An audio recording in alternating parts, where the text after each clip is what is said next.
हरे कृष्ण सर्वांना. आपल्या भक्ती सदा चर्चा आजच्या क्लासमध्ये आपल्या सर्वांचं हार्दिक हार्दिक स्वागत. आता आपण चौथं मॉड्यूल जे अभ्यासतोय भक्ती सदाचार्य क्लासचं, की जिथे भागवत ग्रंथातले सर्व स्तुती अभ्यासतो आहोत. तर तिथे आपण ब्रह्मसंहितेमध्ये ब्रह्माजींनी जी स्तुती केली आहे भगवान श्रीकृष्णांची, तर ती अभ्यासतो आहोत. तर तिथला श्लोक 34 पासून आपण अभ्यासणार आहोत. त्याआधी आपण मंगलाचरण करूया, गुरुचरणी वंदन करूया आणि आपल्या आजच्या अभ्यासाला सुरुवात करूया. ओम नमो भगवते वासुदेवाय. ओम नमो भगवते वासुदेवाय. ओम नमो भगवते वासुदेवाय. ओम अज्ञानतिमिरान्धस्य ज्ञानाञ्जनशलाकया चक्षुरुन्मिलितं येन तस्मै श्रीगुरुवे नमः. श्रीचैतन्यमनोभीष्टं स्थापितं येन भूतले स्वयं रूप कदा मह्यं ददाति स्वपदान्तिकं. वन्देऽहं श्रीगुरुं श्रीयुतपदकमलं श्रीगुरुं वैष्णवांच श्रीरूपं सागरजातं सगन रघुनाथान्वितं तं सजीवं साद्वैतं सावधूतं परिजनसहितं कृष्णचैतन्यदेवं श्रीराधा कृष्णपादान् सगन ललिता श्रीविशाखान्वितांश्च हे कृष्ण करुणा सिन्धो दीनबन्धो जगत्पते गोपेश गोपिकान्त राधाकान्त नमस्तुते. तप्त कांचन गौरांगी राधे वृंदावनेश्वरी वृषभानुसुते देवी प्रणमामि हरिप्रिये. वाञ्छाकल्पतरुभ्यश्च कृपा सिन्धुभ्यैव च पतितानां पावनेभ्यो वैष्णवेभ्यो नमो नमः. नमो ॐ विष्णुपदाय कृष्णपृष्ठाय भूतले श्रीमते भक्तिवेदान्त स्वामिन् इति नामिने. नमस्ते सरस्वती देवे गौरवाणी प्रचारिणे निर्विशेष शून्यवादी पाश्चात्य देशतारिणे. जय श्री कृष्ण चैतन्य प्रभु नित्यानंद श्री अद्वैत गदाधर श्रीवासादि गौर भक्तवृंद. हरे कृष्णा कृष्ण कृष्णा हरे हरे हरे राम राम राम हरे हरे. हरे कृष्णा कृष्ण कृष्ण हरे हरे हरे राम राम राम हरे हरे. हरे कृष्ण सर्वांना. सर्वांचं आपल्या या भक्ती सदाचारच्या क्लासमध्ये हार्दिक हार्दिक स्वागत. आता आपण आपला जो आजचा अभ्यास आहे त्याला सुरुवात करूया. हा माताजी, आपला 34वा जो श्लोक आहे तर तो वाचूया आपण, तिथून सुरुवात करूया. हरे कृष्ण. हरे कृष्ण. माताजी.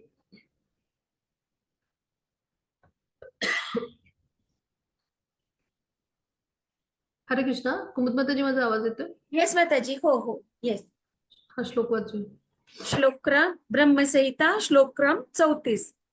पंथास्तु कोटि शतवत्सर संप्रगम्यः वायोरथापि मनसो मुनिपुङ्गवानां सोऽप्यस्ति यत्प्रपदसिम्य विचिन्त्य तत्त्वे गोविन्दमादिपुरुषं तम् अहं भजामि. हरे कृष्ण. हरे कृष्ण.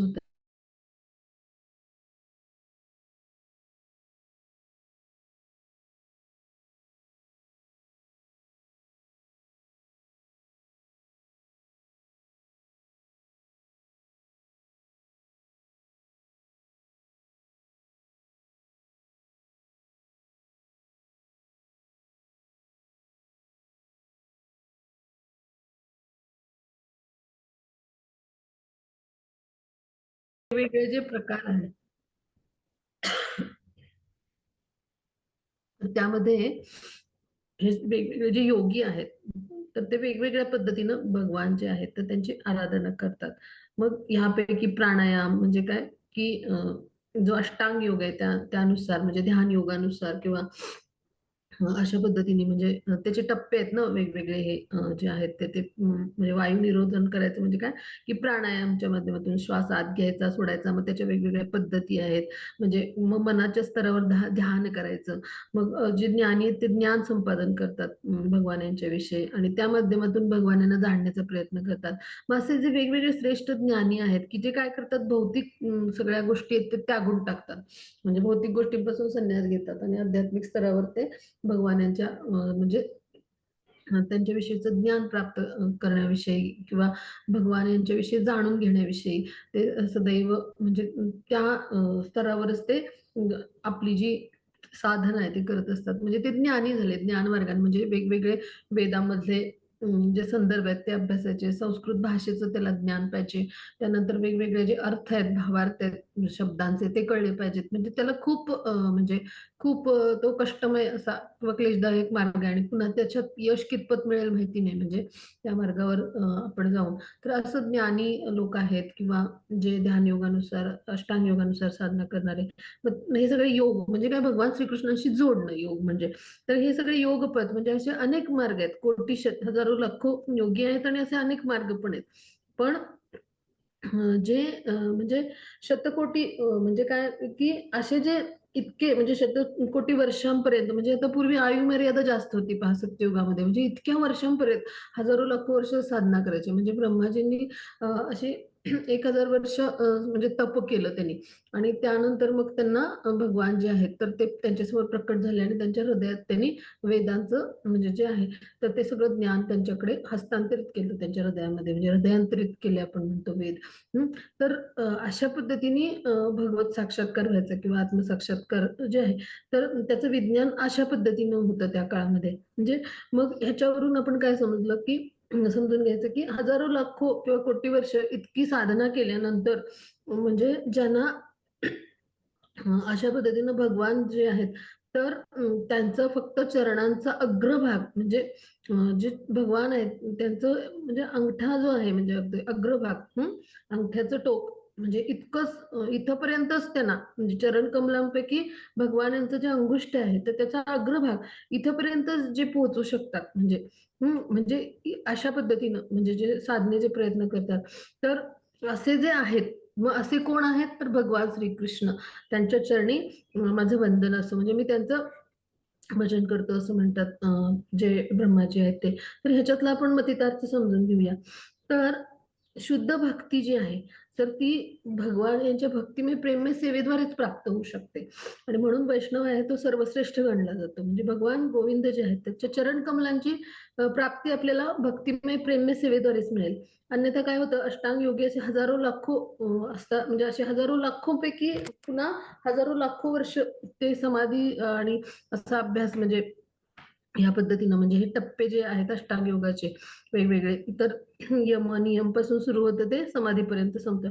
तर असा अभ्यास जेव्हा ते करतात त्यावेळेला त्यांना म्हणजे फक्त भगवान यांच्या अंगुष्ठापर्यंतच पोहोचता येऊ शकतं आणि अशा पद्धतीनं शेवटी काय होतं, की नेती-नेती म्हणजे की शेवटी हे सगळं जे आहे, तर हे सगळं त्यागल्यानंतर ते कुठे जातात शेवटी भगवान यांच्या ब्रह्मज्योतीमध्ये त्यांना प्रवेश मिळतो. म्हणजे निर्विशेष ब्रह्म किंवा ब्रह्मज्योती म्हणजे काय, भगवान यांच्या शरीरातून जे प्रकाश किरण निर्माण झालेले आहेत, तर ते जे तेज आहे ना, तर तिथे ते जाऊन ते काय होतात, तर त्या लोकामध्ये म्हणजे त्या लोकामध्ये त्यांना तिथे स्थान मिळतं.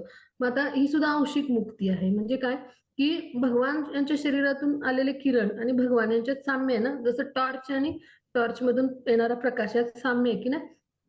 स्रोत आहे तो टॉर्च आहे आणि प्रकाश किरण हे काही म्हणजे प्रकाश किरण हे काही भगवान असू शकत नाहीत. भगवान यांच्या शरीरातून आलेले किरण जे आहेत तर ते म्हणजे जे आहेत तर त्या म्हणजे त्यामध्ये त्या लोकांमध्ये मिळालेलं स्थान आणि भगवत धामामध्ये जिथं भगवान आहेत तिथं मिळणारं स्थान यात नक्कीच फरक आहे.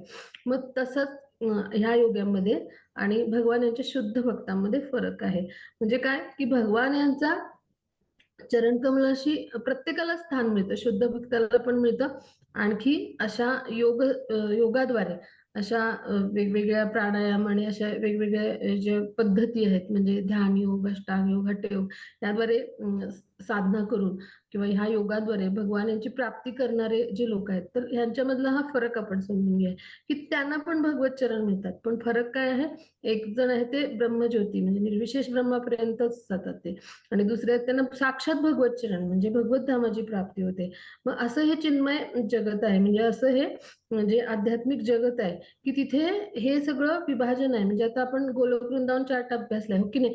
म्हणजे सर्वश्रेष्ठ असं जे आहे ते गोलोक धाम आहे किंवा ज्याला गोलोक वृंदावन म्हणतात. मग ब्रह्मज्योतीचं स्थान वेगळं आहे. म्हणजे आता हे आपण जास्त खोलात जायला नको, पण हे सगळं म्हणजे प्रत्येक आध्यात्मिक जगत जे आहे, तर तिथं प्रत्येक त्यातला जो भाग आहे त्याचं स्थान वेगळं आहे.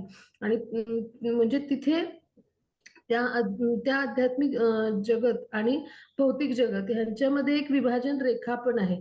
मग हे सगळं जे आहे, तर हे जेव्हा एखाद्याला म्हणजे समजू येईल, त्याच वेळेला त्याच्यामध्ये ती तळमळ निर्माण होईल, की म्हणजे भौतिक जग काय आहे आणि आध्यात्मिक जग काय आहे. अन्यथा काय होईल, आपण भौतिक जगतामध्ये फक्त इंद्रिय तृप्तीच करतो आणि पुन्हा पुन्हा जन्म-मृत्यूच्या फेऱ्यामध्ये येत राहतो. मग वास्तविक ज्ञान काय, भगवान यांचं मी एक आध्यात्मिक अंश आहे, स्फुल्लिंग आहे. हे ज्याला वास्तविक ज्ञान येईल ना, तर त्यावेळेलाच तो काय करू शकेल, तर भगवत भक्तीच्या स्तरावर म्हणजे भगवंताचा मी दास आहे, मी सेवक आहे या भावाने सेवा करायला तो म्हणजे जो आहे तो प्रवृत्त होईल. आणि त्या सेवेद्वारे एकमात्र शुद्ध भक्ती म्हणजे त्या भक्तिमय प्रेममय सेवेद्वारेच त्याला भगवत कृपा प्राप्त होईल. आणि मग असं जे म्हणजे जगत आहे, तर त्याची प्राप्ती जी आहे ती केवळ आणि केवळ भगवान यांच्या भक्तिमय प्रेममय सेवेद्वारेच होते. ब्रह्माजींनी जाणलंय आणि म्हणून ते काय म्हणतात, शरण जाऊन अशा भगवंतांचं मी स्मरण करतो. म्हणजे इथे आपण समजून घेऊया, की असे जे लोक आहेत, जे अष्टांग योगी आहेत किंवा इतर मार्गाने योग साधना करणारे आहेत आणि एक शुद्ध भक्त यांच्यातला फरक जे आहेत ते ब्रह्माजी मांडतात. आणि आणि आणि ह्याच्यामध्येही पुढे जाऊन असे मनोधर्मी पण लोक आहेत, मनोधर्मी चिंतन करणारे, म्हणजे ते मनानेच तर्क करतात. आपल्या ज्या विविध पदव्या आहेत, डिग्री आहेत, तर त्यांनी कधी भगवान यांना मानसिक तर्काने जाणता नाही येणार. हे जे म्हणजे भगवान यांच्याविषयीचं जे तत्वज्ञान आहे किंवा ज्ञान आहे, हे भगवद्गीता आणि भागवतातून आपण जाणू शकतो. भगवान यांना तत्वतः जाणू शकतो. 10.2 मध्ये भगवान स्वतः सांगतात. मग ते जे ज्ञान आहे, ते फक्त मानसिक तर्काने म्हणजे जाणून घेऊन भगवान यांना आपण जे आहे, तर ते जाणू नाही शकणार. म्हणजे तिथे आदान-प्रदान होण्यासाठी काय करायला लागेल, तर आपल्याला सेवेच्या स्तरावर यायला लागेल. म्हणजे भगवान यांची भक्तिमय, प्रेममय सेवा जेव्हा करू, तेव्हाच आपल्याला भगवान प्राप्त होतील. मग अशी सेवेमध्ये रत असलेले ब्रह्माजी आहेत. संपूर्ण सृष्टीची निर्मिती करायला ब्रह्माजींना दिलेली आहे भगवानांनी. आणि ह्यामुळं एखादा भक्तच भक्तीच्या तो नेत्रांनी आणि प्रेमाच्या अंजनाने भगवान यांना समजू शकतो, ओळखू शकतो किंवा भगवान यांचं भगवान आणि भक्त यांच्यामध्ये प्रेमाचं आदान-प्रदान घडू शकतं. मग हा भाग इथे आपण समजून घेतला या श्लोकातून, की असे भक्त मनोधर्मी किंवा योगी, की जे तार्किक योगी आहेत किंवा जे ध्यान योगी, अष्टांग योगी आणि एक शुद्ध भक्त यातला फरक ब्रह्माजींनी इथे आपल्याला सांगितला. तर पुढे जाऊ आपण. हां, माताजी 35वा श्लोक. एकोऽप्यसौ रचयितुं जगदण्डकोटी यच्छक्तिरस्ति जगदण्डचयाय दन्तः अण्डान्तरस्थ परमाणुचयान्तरस्थम् गोविन्दमादिपुरुषं तम् अहं भजामि. हरे कृष्ण. खूप खूप धन्यवाद माताजी. खूप सुंदर वाचलं. तर इथे आता आपण समजून घेऊया, की आता ब्रह्मांडाचं जे आहे ना वर्णन जे आहे, तर ते ब्रह्माजी करतात. आता सगळे जे भगवानांचे भक्त आहेत, आपण इतक्या स्तुती अभ्यासल्या, सगळ्यांनी ब्रह्मांडाचं वर्णन केलं. मग भगवान त्याचे सर्वोच्च नियंत्रक कसे आहेत वर्णन केलं. मग इथं प्रकृती काय कार्य करते, मग प्रकृतीचे 3 गुण कसे कार्य करतात, हे वर्णन आपण अभ्यासलं प्रत्येक वेळी.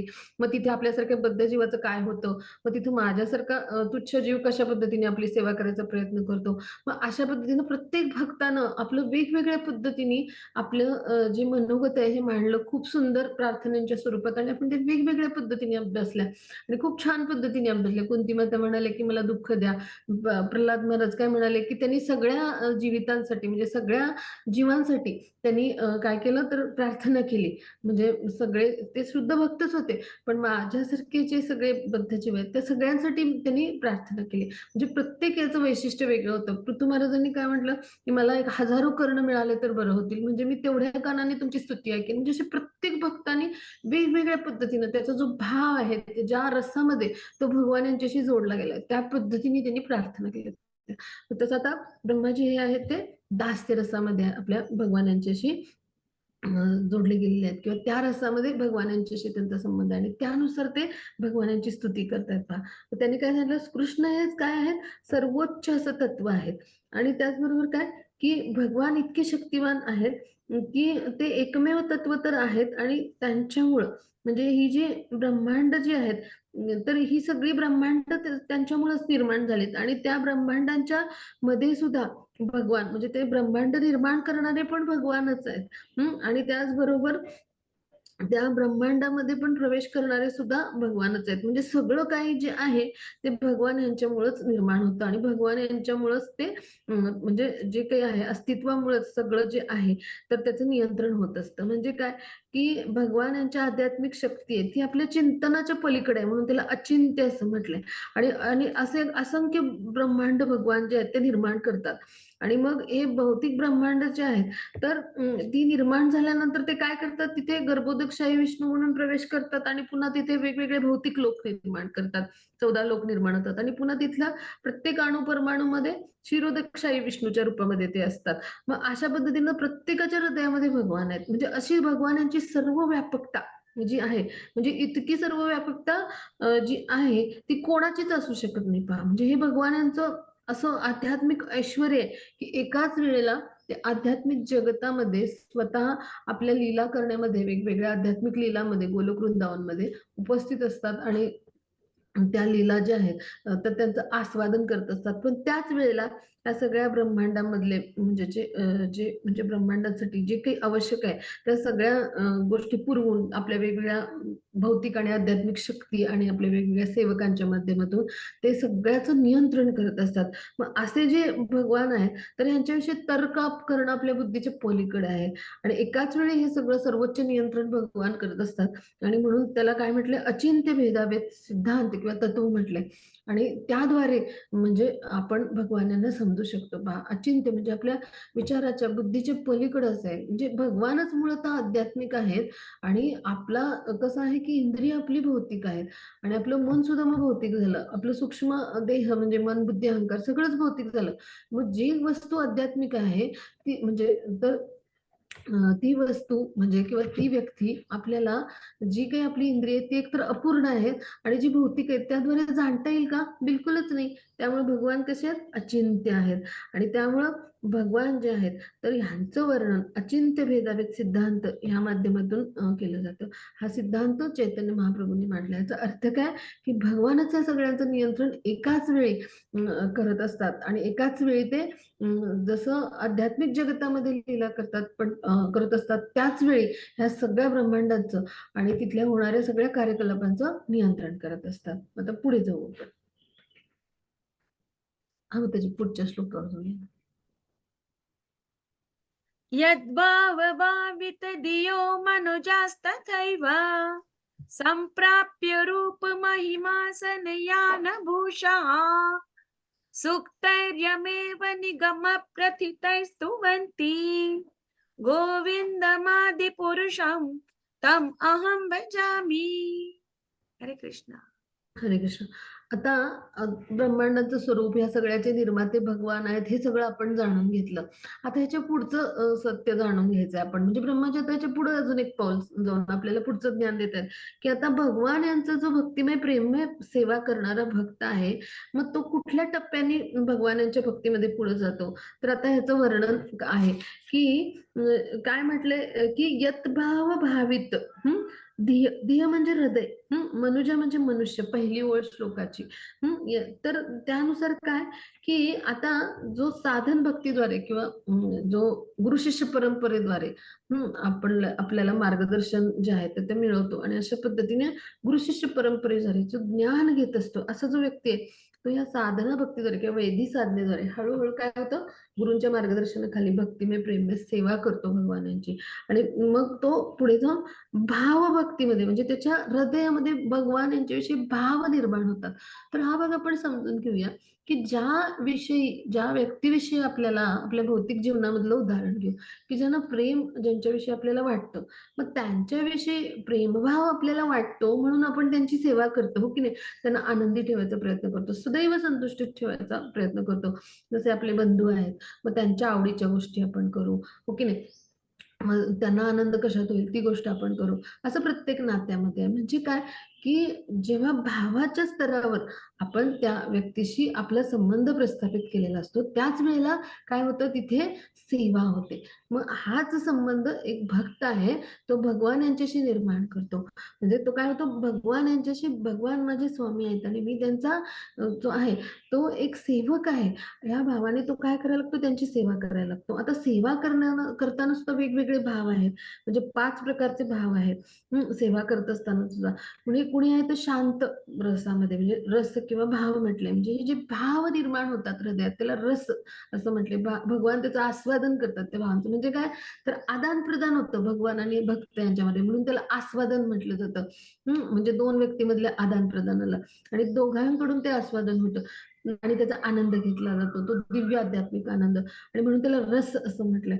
मग असा जो भाव आहे, तर तो कधी निर्माण होतो? जेव्हा आपल्यामधली अनर्थ आहेत, त्यांनी जे आहेत, तर ते पूर्ण नष्ट होतात. आपण षडविकारांनी युक्त आहोत. मग हे जेव्हा अनर्थ नष्ट होतात, यासाठी काय करायला पाहिजे? आपली भजन क्रिया चांगली व्हायला पाहिजे. म्हणजे काय? तर आपण जे हरिनाम आहे तर ते उत्तम पद्धतीने आपल्याला घेता आलं पाहिजे. म्हणजे अपराधरहित नाम, शुद्ध नामापर्यंत आपण अनर्थ निवृत्ती झाल्यावरच जातो. त्यासाठी साधू संघ पाहिजे, म्हणजे आपल्यापेक्षा उच्च कोटीच्या भक्तांचा संघ पाहिजे. म्हणून आपल्या जीवनात गुरु पाहिजेत, की जे सर्वश्रेष्ठ वैष्णव असतात. तर अशा पद्धतीने आपण जेव्हा भावाच्या स्तरावर येतो, तेव्हा तो भक्त आहे, तो शांत रस म्हणजे भगवान माझे स्वामी ह्या भावामध्ये तो सेवा करतो. मग त्यानंतर दास्य म्हणजे जसे हनुमानजी आहेत, ब्रह्माजी आहेत किंवा हे सगळे देवता आहेत. साख्य म्हणजे अर्जुनासारखं किंवा सुदामासारखं, वात्सल्य म्हणजे यशोदा मैया किंवा नंदबाबा आहेत. मग शृंगार भाव म्हणजे आपल्या राधाराणी किंवा गोपी ज्या आहेत त्या शृंगार भावालाच काय म्हटलं जातं, मधुर रस, माधुर्य रस किंवा उज्ज्वल रसही म्हणतात. मग तो तो म्हणजे जो आहे तर तो म्हणजे काय, भगवान जे आहेत तर त्यांनाच आपलं सर्वश्रेष्ठ प्रियतम समजून त्यांची सेवा करणे. पण हे आध्यात्मिक स्तरावर आहे. हे पूर्ण दिव्य आध्यात्मिक स्तरावरचं जे आहे तर हे हे प्रेम आहे किंवा हा प्रेमभाव आहे. इथे आपल्या भौतिक जगतातलं प्रेम नाही बरं का, कोणी याचा गैरसमज करून घेऊ नये. भौतिक जगतामध्ये हे जे प्रेम आहे, शुद्ध जे प्रेम आहे, त्याचा 3 गुणांपैकी रजोगुणाशी आपण भौतिक प्रकृतीमध्ये जेव्हा येतो जीव, तोपर्यंत त्याच्या हृदयामध्ये विशुद्ध प्रेम असतं हे दिव्य आध्यात्मिक जगतातलं आणि त्याला आपल्या सगळ्या गोष्टींचं स्मरण असतं. आपण कोण आहोत? भगवंताचे अंश आहोत. आपण आध्यात्मिक स्फुल्लिंग आहोत भगवंताचे. पण तो जेव्हा या भौतिक प्रकृतीच्या 3 गुणांमध्ये म्हणजे 3 गुणांशी त्याचा संपर्क येतो भौतिक प्रकृतीमध्ये येऊन त्यातल्या रजोगुणाशी, तेव्हा हे जे प्रेम आहे ते कामामध्ये रूपांतरित होतं. म्हणजे काय, की ते जे आहे तर ते भौतिक स्तरावर येतं म्हणजे इंद्रिय तृप्ती आपण त्या स्तरावर येतं. तर हे प्रेम आणि आध्यात्मिक जगतातलं दिव्य प्रेम म्हणजे आपण ज्याला म्हणतो ट्रान्सडेंटल लव्ह, तर ह्यात फरक आहे. हा सगळ्यांनी लक्षात घेऊया. तर ह्या स्तरावर हे प्रेमाचं आदान-प्रदान होत असतं.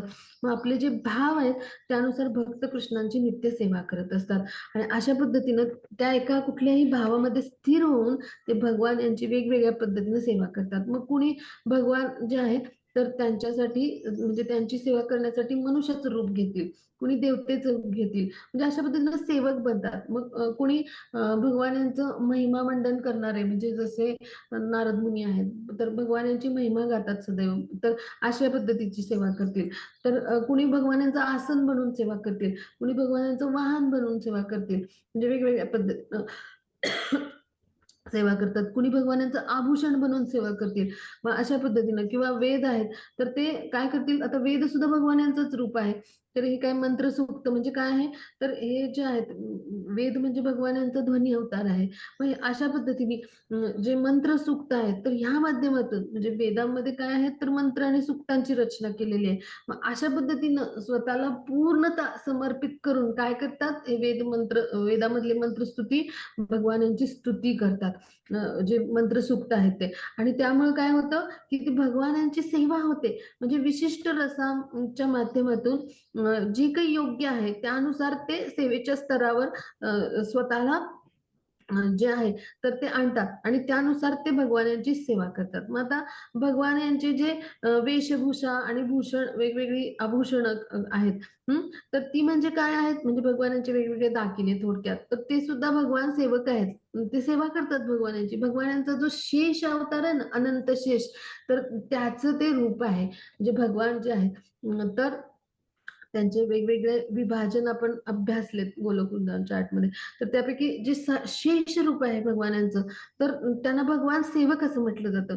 तर भगवानांची वेगवेगळी आभूषणं, हां, वस्त्रालंकार हे सगळं जे आहे, तर हे सुद्धा भगवानांचे सेवक आहेत. मग ते शांत रसातले किंवा भगवानांची मुरली आहे, हं, तर किंवा भगवानांची सगळी आभूषणं, वस्त्रालंकार जे काही आपल्याला दिसतं, ते सगळे शांत रसाचे अधिकारी आहेत. म्हणजे प्रकार भगवानांच्या भक्तांचे कसे आहेत तर ते आपण समजून घेऊ. म्हणजे शांत रसामध्ये ते जे आहेत भगवानांच्याशी प्रेमाचं आदान-प्रदान करतात.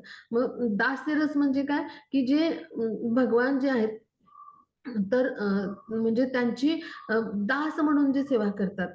अशा पद्धतीने जे भक्त आहेत, तर ते दास्य रसामध्ये भगवान यांच्याशी बांधले आहेत. तर भगवान जे आहेत ते ऐश्वर्य रसामध्ये कुठे असतात? तर वैकुंठामध्ये असतात. म्हणजे वैकुंठामध्ये चतुर्भुज नारायण रूप असतं. मग तिथे त्या चतुर्भुज नारायण रूपामध्ये भगवान हे तिथले राजा असतात ऐश्वर्य रसामध्ये. मग तिथे त्यांची दास म्हणून सेवा करणारे सगळे चतुर्भुज विष्णू रूपामधले त्यांचे आपण सेवक पाहतो पहा. म्हणजे आपण बऱ्याचदा पुष्पक विमान अजामिलाच्या गोष्टीमध्ये तर ऐकलंच आहे किंवा बऱ्याच उच्च कोटीच्या भक्तांना पुष्पक विमान येतं न्यायला आणि तिथे चतुर्भुज रूपातले विष्णुदूत पाहतो पहा. आपण चित्रात अभ्यासलं असेल किंवा ग्रंथामध्ये अभ्यासलं असेल, हो की नाही? तर हे काय आहे? भगवान यांचे सेवक आहेत, दास्य रसामध्ये सेवा करणारे. म्हणजे भक्तच आहे ते उच्च कोटीचे आणि अशा पद्धतीने भगवानांचे ते दास्य रसामध्ये बांधले गेलेले भक्त आहेत. मग आता पुढे जाऊन इथे आपण समजून घेऊ की अ, जो अशा पद्धतीचा ऐश्वर्यामध्ये जो रस आहे, तर तो कुठे पाहायला मिळतो? वैकुंठ लोकामध्ये. मग आता जिथे नारायण आहेत, मग तसंच साख्य रसामध्ये, वात्सल्य आणि माधुर्य रसामध्ये तर साख्य रस आहे. म्हणजे भगवान यांच्याशी मित्रत्वाचं नातं जसं अर्जुनाचं होतं किंवा सुदामाचं. तर वात्सल्य रस म्हणजे जे यशोदा मैया आहेत किंवा नंदबाबा किंवा माधुर्य रसामध्ये म्हणजे गोपीजन किंवा राधाराणी. तर हे फक्त कुठे पाहायला मिळतं? वैकुंठामधलं सर्वात श्रेष्ठ वैकुंठ म्हणजे कुठलं? तर गोलोक वृंदावन. तर तिथे पाहायला मिळतं. मग तिथे या 3 रसामध्ये भगवानांचे भक्त जे आहेत ते त्यांची सेवा करत असतात आणि अशा पद्धतीनं भगवान यांची ह्या वेगवेगळ्या रसामध्ये बांधले जाऊन ते भक्त जे असतात ते आपल्या म्हणजे स्तरानुसार भगवानांची स्तुती, गुणगान, महिमा म्हणजे त्यांचं महिमागान आणि करून अशा पद्धतीनं त्यांना कसं संतुष्ट करता येईल असे प्रयत्न करत असतात. मग हे सगळं वर्णन वेदामध्ये आलेलं आहे आणि भगवान यांच्या भक्ताचं काय कार्य असतं? तर अशा पद्धतीचं जे गुरु-शिष्य परंपरेतनं आपल्याला ज्ञान प्राप्त झालंय वेदांचं जे सार आहे भागवतामध्ये तिथे भगवान यांचं ज्या लीला आहेत, नाम, रूप, गुणलीला ह्या सगळ्यांचं वर्णन भगवत भक्तांनी प्रत्येक ठिकाणी केलेलं आहे पहा. मग अशा पद्धतीनं जो भक्त आहे तो काय करत असतो? जो शुद्ध भक्त आहे तो, तर तो काय करतो? भगवान यांचं नाम, रूप, गुण, लीला ह्यांचं सदैव गायन करत असतो, की जसं ब्रह्माजी करतायत. तर हा भाग आपण ह्या श्लोकातून समजून घेतला. म्हणजे हा भगवत भक्त आहे, तर त्याच्या तोंडी काय असायला हवं? तर भगवान यांची स्तुती असायला हवी. भगवान यांच्याविषयीची सदैव गुणगान त्याच्या तोंडी असायला पाहिजे. त्याच्या मुखात नाम असायला पाहिजे नेहमी भगवान यांचं. त्याला अशी तळमळ असते, की भगवानांचं नाम मी अजून कसं घेईन, अजून कसं घेईन, इतकी रुची असते. मग नामाच्या स्तरावर रुची आली, की भगवानांचे गुण अंगी बाणवायचे तो प्रयत्न करतो. भगवानांच्या गुणांचं तो कौतुक करतो. म्हणजे भगवान हे सगळ्या गुणांचं आगार आहेत, खाण आहेत आणि असे जे गुण आहेत ते आपल्या अंगी बाणवू तितके कमी. भगवानांचे आपण काय आहोत? अंशात्मक भाग आहोत. म्हणजे सगळे गुण आपल्या अंगी पण आहेत. आपण परिमाणाने भिन्न आहोत. मग अशा पद्धतीनं भक्त प्रयत्न करतो. मग त्यानंतर तो काय करतो? मग भगवानांच्या लीलांविषयी आणि महिमेविषयी लीलांविषयी गान करायला लागतो आणि त्या लीलामध्ये भगवान जे होते तर त्यांनी कसं आस्वादन केलं, मग त्यानुसार आपल्या जीवनामध्ये जेव्हा प्रसंग येतात तेव्हा आपल्या भगवान यांनी दिलेली शास्त्रांची दृष्टी आहे या वेगवेगळ्या भक्तांच्या आणि भगवानांच्या लीला आणि कथा म्हणजे काय आहे, भगवान यांच्या यशोगाथा आहेत, भगवान अजित आहेत. तर भगवान यांनी प्रत्येक वेळी कशा पद्धतीने विजय मिळवलेला आहे, तर हे सगळं जेव्हा आपण ऐकतो कानांनी किंवा ते ज्ञान ग्रहण करतो याविषयी भगवानांना जाणून घेऊन, त्याच वेळेला आपल्या जीवनामध्ये आपण असे दृष्टिकोन घेतो आणि अशा पद्धतीनं भगवान जे आहेत तर त्यांच्या लीलांचं आपण आस्वादन करत असतो आणि त्याद्वारे आपण आध्यात्मिक स्तरावर उन्नत होत असतो. मग असा भक्त असतो, शुद्ध भक्त जो असतो तो. अन्यथा आपलं काय होतं, आपण सदैव मोकळा वेळ मिळाला की काय करतो, लोकांच्या सगळ्या तक्रारीच मांडू, हो की नाही? भौतिक जगतामध्ये कसं होतं पहा, उदाहरण घेऊया. कोणावर टीका करणे हेतू नाही, पण आपलं कसं असतं, लोकांच्या तक्रारी मांडू, मग लोकांच्या विषयी आपण वेगवेगळ्या म्हणजे टीका टिप्पणी करू, हो की नाही? आणि त्याचबरोबर आपलं काय होतं, की मग आपण वेगवेगळ्या इंद्रिय तृप्तीच्या साधनामध्ये गुंतलेले राहू. पण कोणाला नामजप आपण पहाटे करतो, म्हणजे 16 माळा झालं की आपलं कसं होतं, हुश्य संपलं बाबा असं. म्हणजे कोणाला असं वाटतं का आता 16 माळा झाल्यात म्हणून अजून एक माळ मी करते किंवा अजून एक मला करावीशी वाटते. मग हे जेव्हा वाटायला लागतं त्यावेळेला भगवान यांच्या विषयीचं ते प्रेम किंवा ती नामामधली रुची वाढली आहे असा आपण त्याचा अर्थ घ्यावा. म्हणजे हे वाटणं आवश्यक आहे. शुद्ध भक्तीच्या स्तरावर जेव्हा आपण हळूहळू जायला लागतो, अनर्थ आपले जे आहेत तर ते नष्ट व्हायला लागतात, त्यावेळेला आपल्याला ही रुची वाटणं आवश्यक आहे आणि ही जेव्हा रुची वाढायला लागते तेव्हा हळूहळू आपण या सगळ्या अनर्थातून निवृत्त होऊन शुद्ध भगवत प्रेमामध्ये आपण जे भक्तिमय प्रेममय सेवेचे प्रयत्न आपल्या गुरूंच्या मार्गदर्शनाखाली करतो, त्याद्वारे आपण भगवानाच्या जे शुद्ध प्रेम आहे तर त्यामध्ये स्थित होऊ शकतो. त्यासाठी आपली रुची कुठे वाढायला पाहिजे? नामामध्ये वाढायला पाहिजे. भगवानाच्या भक्तिमय प्रेममय सेवेमध्ये वाढायला पाहिजे. भगवानांच्या कथा सतत आपण श्रवण केल्या पाहिजेत. भगवानांच्या गुणगान स्तुती जसं ब्रह्माजी करतायत, आज आपण सगळे ऐकतोय, अशा सतत ऐकल्या पाहिजेत आणि एकदा ऐकून आपलं मन जे आहे तर ते समाधानी नाही झालं पाहिजे. म्हणजे अनंत शेष जे आहेत त्यांना अनंत म्हणजे सहस्त्र फणे आहेत आणि त्या सहस्त्र फणे जे आहेत त्यातले सहस्त्र मुखानी ते स्तुती गात असतात आणि अजूनही ते थकत नाहीत भगवानांची स्तुती गाऊन आणि अजूनही ते स्तुती गातातच आहेत. म्हणजे अशा पद्धतीनं एक शुद्ध भक्त आहे तर त्याचं वर्तन असतं. मग हे गुण आपल्या अंगी कसे येतील हे जेव्हा आपण प्रयत्न करू तेव्हा काय होईल की भगवान जे आहेत तर त्यांच्याविषयी जे आपल्यामध्ये प्रेम आहे किंवा भगवत नामाविषयी रुची आहे, भगवत लीलाविषयी उत्सुकता आहे ती निर्माण होईल. मग हे एका भक्ताचे प्रयत्न होणं आवश्यक आहे. आता पुढे जाऊ आपण. हा माताजी, पुढच्या श्लोकावर जाऊया आपण. हरे कृष्णा. आनंद चिन्मय रस प्रतिभाविताभिः ताभिर्य एव निज रूपतया कलाभिः गोलोक एव निवसत्य किलात्मभूतः गोविन्दमादि पुरुषं तम अहं भजामि. हरे कृष्ण. खूप सुंदर असत ना त्याचे खूप खूप धन्यवाद. तर आता आपण समजून घेऊया की ह्या श्लोकामध्ये भगवान जे आहेत तर त्यांची जे वेगवेगळ्या शक्ती आहेत तर त्यांचं वर्णन आहे.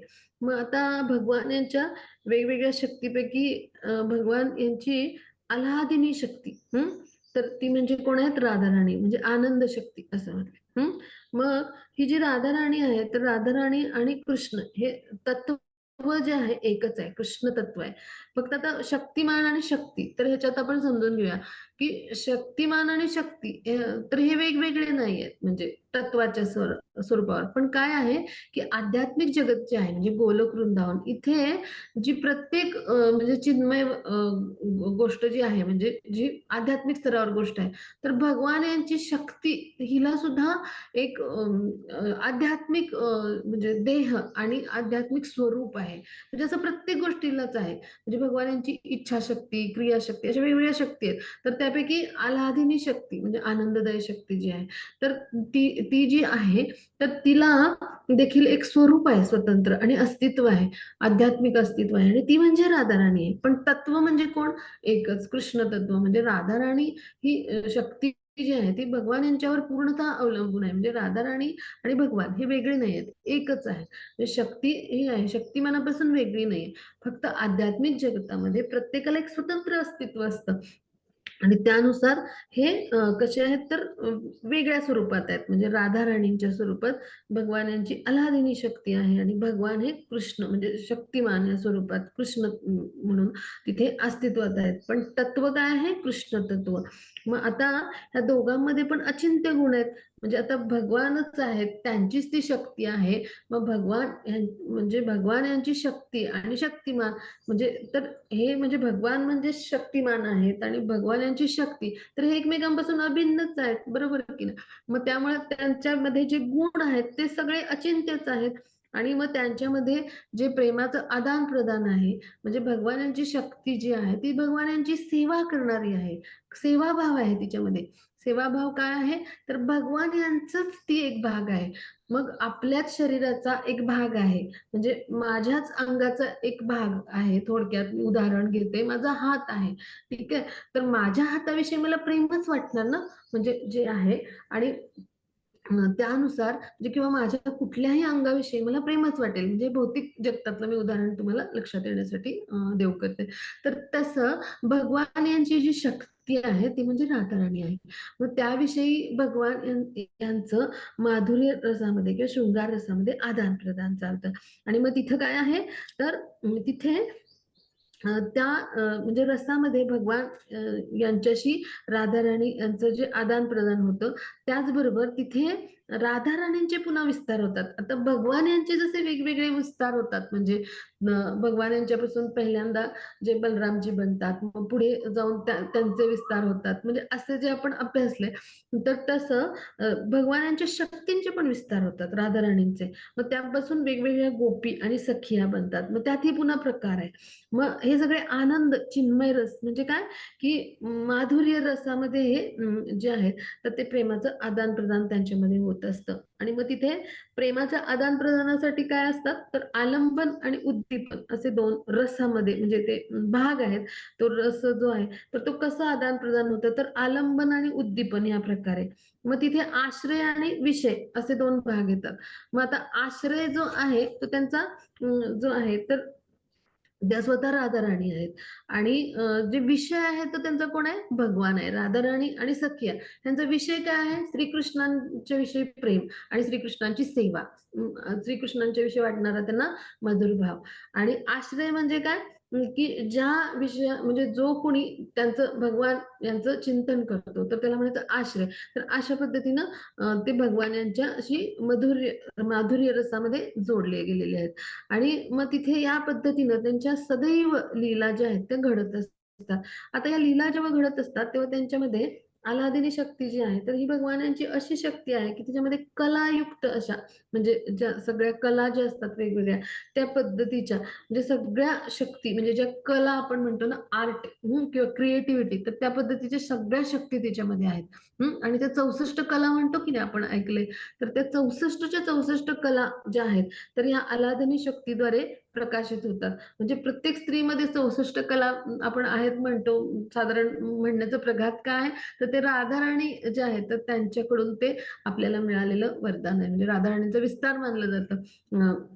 त्यानुसार हा म्हणण्याचा प्रघात आहे.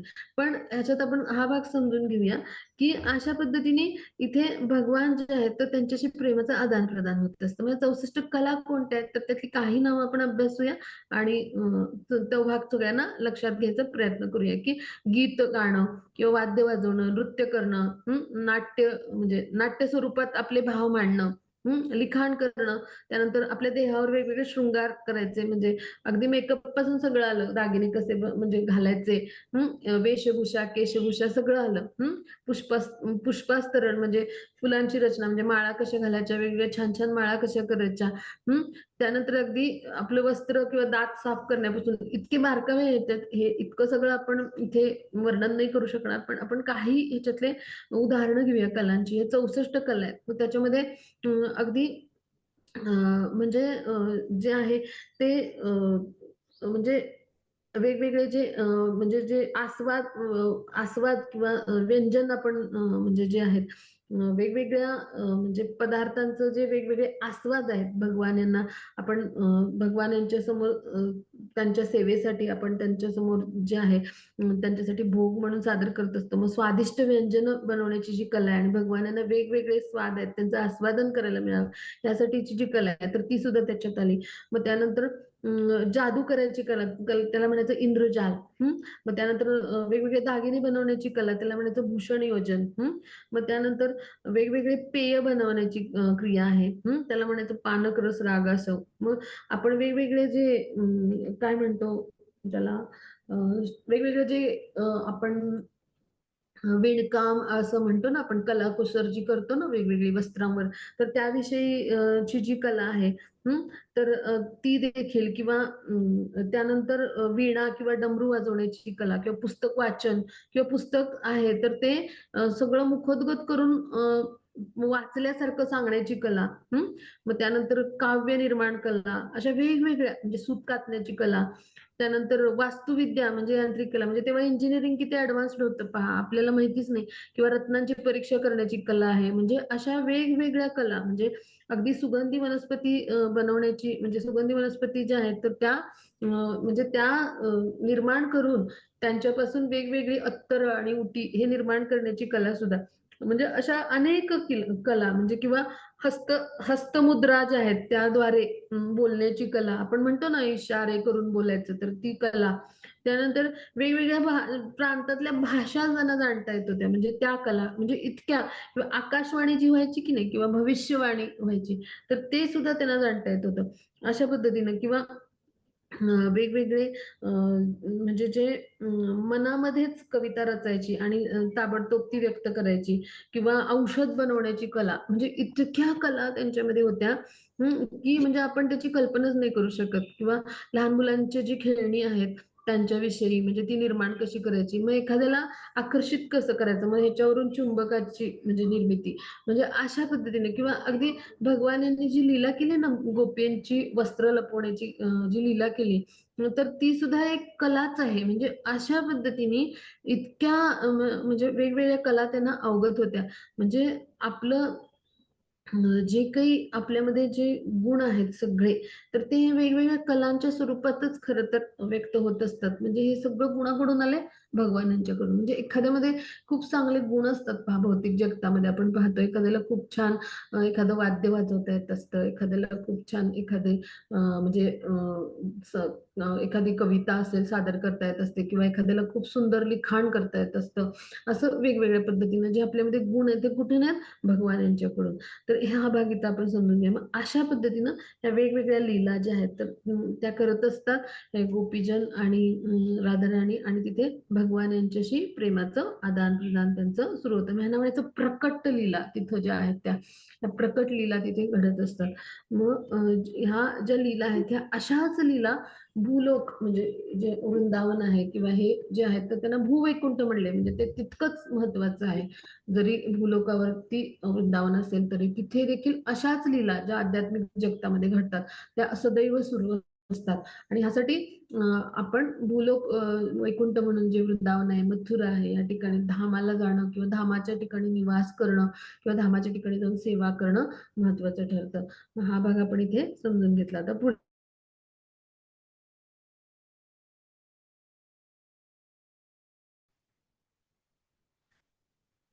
38 प्रेमाञ्जनचुरित भक्ति विलोचनेन सन्ता सदैव हृदयेषु विलोकयन्ति यं श्यामसुन्दरम् अचिन्त्य गुणस्वरूपम् गोविन्दमादिपुरुषं तम् अहं भजामि. हरे कृष्ण. हरे कृष्ण. हा खूप सुंदर श्लोक आहे, सगळ्यांनी पाठ करायला सुद्धा हरकत नाही. ह्याच्यामध्ये एक भक्त भगवानांना कसं जाणतो तर त्याचं वर्णन आहे. म्हणजे प्रेमांजन छुरितेनं, म्हणजे प्रेमाच्या अंजनाने आणि भक्ती विलोचनेनं म्हणजे भक्तीच्या नेत्रांनी एखादा शुद्ध भक्त जो आहे तर तो भगवानांना जाणून घेतो. म्हणजे त्याच्या हृदयामध्ये जे भगवान आहेत तर त्यांना तो कसं जाणून घेतो तर भक्तीच्या नेत्रांनी आणि प्रेमाच्या अंजनानेच एखादा जो भक्त आहे तो आपल्या हृदयस्थ भगवान यांना जाणू शकतो. पहा, मग असे जे भगवान आहेत ते कसे आहेत तर श्याम सुंदर रूपामध्ये जे आहेत ते द्विभुजधारी आहेत, श्यामसुंदर असं रूप आहे त्यांचं आणि नित्य व्रजमध्ये त्या वेगवेगळ्या लीला करण्यात रममाण असतात, की ज्यांच्या डोक्यावर मयूरपंख आहे, की जे सर्वश्रेष्ठ नर्तक आहेत, जे सदैव वेणू आपल्या हातात घेऊन असे जे त्रिभंग मुद्रेमध्ये उभे असतात. मग असे जे भगवान आहेत, तर त्यांना आपण म्हणजे कधी जाणू शकतो, तर भक्तीच्या नेत्रांनी आणि प्रेमाच्या अंजनानीच त्यांना आपण जाणू शकतो. आता पुढे जाऊ आपण. म्हणजे आपण भगवान यांना कसं जाणायला हवं हे देखील ब्रह्माजींनी इथे सांगितले पहा, किंवा भगवानांच्या कुठल्या रूपावर ध्यान करायचं, तर ह्या द्विभुजधारी रूपावर भगवानांच्या आपण ध्यान करायचं. आता पुढचा श्लोक हा माताजी तुम्ही. रामादिमूर्तिषु कलानियमेन तिष्ठन् नानावतारमकरोद्भुवनेषु किन्तु कृष्ण स्वयं समभवत् परमपमान्यः गोविन्दमादिपुरुषं तम् अहं भजामि. हरे कृष्ण. हरे कृष्ण.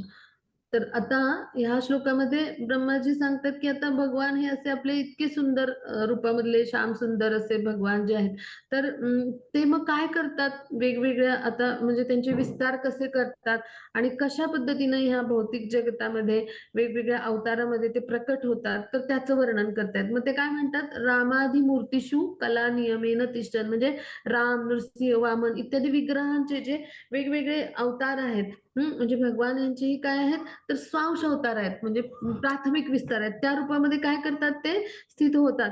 वेगवेगळ्या कला म्हणजे वेगवेगळे किंवा विग्रह म्हणजे काय, तर भगवानांचे विग्रह म्हणजे काय आहे, तर स्वतः भगवानच आहेत तिथे, म्हणजे तिथे ते कृष्ण तत्वच आहे. आणि त्याद्वारे भगवान जे आहेत, तर ते विभिन्न अवतारामध्ये म्हणजे वैकुंठामध्ये हे सगळे लोक वेगवेगळ्या अवतारामध्ये, म्हणजे जितके जितके भगवानांचे अशा पद्धतीने अवतार झाले, ते सगळे वैकुंठामध्ये उपस्थित आहेत आणि त्यांना त्यांना त्यांचे त्यांचे लोक आहेत.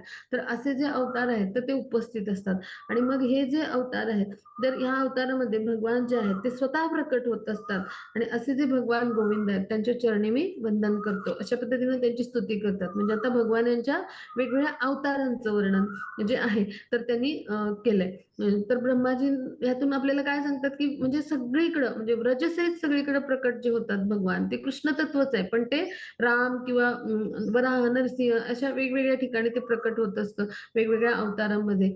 पण ते वैकुंठातूनच प्रकटीकरण होतं. आणि ह्या सगळ्यामधलं तात्पर्य काय आहे, की आपलं प्राकट्य जे आहे, ते अगदी सहज पद्धतीने भगवान करतात. म्हणजे चैतन्य महाप्रभूंच्या रूपात पण भगवानच आले. म्हणजे अशा पद्धतीनं भगवान यांचं प्राकट्य जे आहे, तर इथे वेगवेगळ्या अवतारांमध्ये होत असतं. मग आता पुढे जाऊ आपण. हा माताजी पुढचा श्लोक घेऊया. रामादिमूर्तिषु माताजी हरे कलानियमेन कृष्ण. तिष्ठन्. माताजी हा श्लोक संपला, 40वा घ्या. येस हो.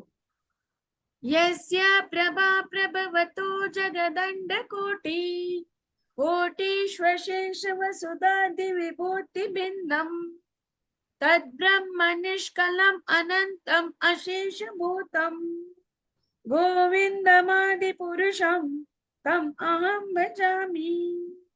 हरे कृष्ण. हरे कृष्ण. आता भगवानांच्या अवतारांविषयी आपण अभ्यासला. आता ब्रह्माजी आपल्याला काय सांगतात, की भगवान जे आहेत, तर ते जे आहेत, तर तेच उपनिषदांमध्ये जे वर्णन केलेलं निर्विशेष ब्रह्म आहे, तर त्याचा जो स्रोत आहे किंवा त्याचा जो मूळ आहे, ते कोण आहेत? भगवान आहेत. पहा, आपल्याला जर कोणी विचारलं, की निर्विशेष ब्रह्म म्हणजे देखील काय आहे, तर भगवान आहेत. तर ह्याचा जर पुरावा कोणी विचारला, तर हा श्लोक क्रमांक 40 सांगायचा, की म्हणजे जी प्रभा आहे, म्हणजे जे प्रकाश किरण आहेत, तर ते सगळ्या म्हणजे जगदंड कोटी म्हणजे इतके म्हणजे असंख्य कोटी जी ब्रह्मांड आहेत, तर तिथे म्हणजे असे जे म्हणजे करोडोमध्ये ही ब्रह्मांड आहेत, तर तिथे जो हा प्रकाश आहे वेगवेगळा, वेगवेगळ्या ग्रहांना मिळणारा प्रकाश आहे, तर ही सगळी भगवान किंवा भगवानांच्या विभूती आहेत, वेगवेगळ्या ग्रह तारे, तर त्यांना मिळणारा जो प्रकाश आहे वेगवेगळ्या स्तरावर, तर तो कुठून आलाय, तर तो ब्रह्मज्योतीतून आलाय. म्हणजे अशा अनंत अंश जे आहेत भगवानांचे विभूतींच्या स्वरूपात, आणि तिथे त्यांना मिळणारा जो प्रकाश आहे, तर हे भगवानांचे अनंत अवशेष असल्यासारखंच आहे. म्हणजे काय, हा जो प्रकाश आहे म्हणजे, तर ते वेगवेगळे प्रकाश किरण जे आहेत आणि त्यांचं जे तेज आहे, तर हे सगळं तेज म्हणजे काय, भगवान जे आहे त्यांच्या अंगकांतीतून येणारा प्रकाश आहे. आणि ह्यालाच काय म्हटलंय, निर्विशेष ब्रह्म असं म्हटलंय. मग ह्या अनेक ब्रह्मांडामध्ये वेगवेगळ्या स्तरावर आपल्याला म्हणजे जे ग्रह, तारे असे वेगवेगळ्या स्तरावर म्हणजे ह्यांना प्रकाश प्रदान करणारे सुद्धा भगवान आहेत. असं जे प्रकाशाचं जे अस्तित्व आपल्याला पाहायला मिळतं ना, वेगवेगळ्या म्हणजे विभिन्न स्वरूपामध्ये. हं, तर त्याला म्हणजे निर्विशेष ब्रह्म असंच म्हटलंय. आणि हे जे आहे निर्विशेष ब्रह्म म्हणजे हे परमसत्याचंच हे जे एक प्राकट्य आहे. आणि ते म्हणजे कोण आहेत? भगवान गोविंद आहेत. म्हणजे जे काही निर्विशेष ब्रह्म रूप आहे, तर ते भगवान यांचंच रूप आहे. आणि ते बाह्य तेज आहे भगवान यांच्या शरीरातून निघणारं आणि ते भगवान यांच्यापासून अविभाज्य आहे. आणि म्हणून ते शेष तत्व असं म्हटलं जातं. पण ते शेष तत्व असलं तरी प्रत्यक्ष भगवान यांचंच ते प्राकट्य आहे. आता पुढे जाऊ आपण. हां, माताजी पुढच्या श्लोकावर. माया हि यस्य जगदण्ड शतानि सूते त्रैगुण्य तद्विषय वेद वितायमाना सत्त्वावलम्बि परसत्त्वं विशुद्ध सत्त्वं गोविन्दमादिपुरुषं तम् अहं भजामि. हरे हरे कृष्ण. कृष्ण. खूप खूप धन्यवाद माताजी. तर आता आपण समजून घेऊया की इथं आता वेगवेगळ्या ब्रह्मांडामध्ये भगवान यांचं निर्विशेष ब्रह्माच्या स्वरूपातली उपस्थिती कशी हे ब्रह्माजीने सांगितलं. आता इथे भगवान जे आहेत तर ते त्रिगुणमयी मायेच्या स्वरूपात कसं कार्य करतात ते सांगितलंय ब्रह्माजींनी. तर आता भगवान यांची बहिरंग शक्ती म्हणजे मायाशक्ती. मग ही जगदंड शतानी म्हणजे असे अनेक म्हणजे कोटी म्हणजे शतानी म्हणजे जगदंड म्हणजे अनेक आणि शतानी म्हणजे 100च्या घरात म्हणजे आपण अनेक कोटी म्हणू. अशी ब्रह्मांड आहेत की जिथे त्रिगुणमयी माया आहे. आणि मग ती त्रिगुणमयी माया म्हणजे कशा पद्धतीने आहे तर सत्व रज तम या 3 गुणांनी युक्त माया आहे. आणि ती काय करते तर ती तिथे आपलं कार्य करत असते. आणि त्याद्वारे म्हणजे 3 गुणांच्या माध्यमातून ती काय करत असते तर तिथे भगवान जे आहे तर त्यांचं म्हणजे त्यांनी जे काही त्यांना तिला नेमून दिलेली सेवा आहे तर ती करत असते. मग अशा पद्धतीनं तिचं कार्य तिथे घडत असतं. मग आता ही जरी मायाशक्ती भगवान यांची असेल आणि ही जरी ह्या 3 गुणांच्या माध्यमातून कार्य करत असेल, पण ही कशी आहे तर ती दैवी आहे म्हणजे भगवान यांचीच निर्मिती आहे. आपण भगवद्गीतेमध्ये अभ्यासलं पाहिजे. दैवी यशा गुणमयी. मग त्यामुळे तिचे स्वामी कोण आहेत? भगवान आहेत. आणि म्हणून तिला काय म्हटलंय वेद ज्ञान विस्तारिणी म्हणजे वेदांतलं जे ज्ञान आहे त्याच्या आधारावरच त्याचा विस्तार करूनच आणि त्याचे नियम जे सगळे आहेत विधिविधानांचं पालन करूनच करणारी ही जी शक्ती आहे ती भगवान यांची शक्ती आहे. म्हणजे त्याचं पालन करूनच भगवान यांची सेवा करणारी ती शक्ती आहे आणि भगवान यांच्या आदेशानुसार सेवा करणारी शक्ती आहे.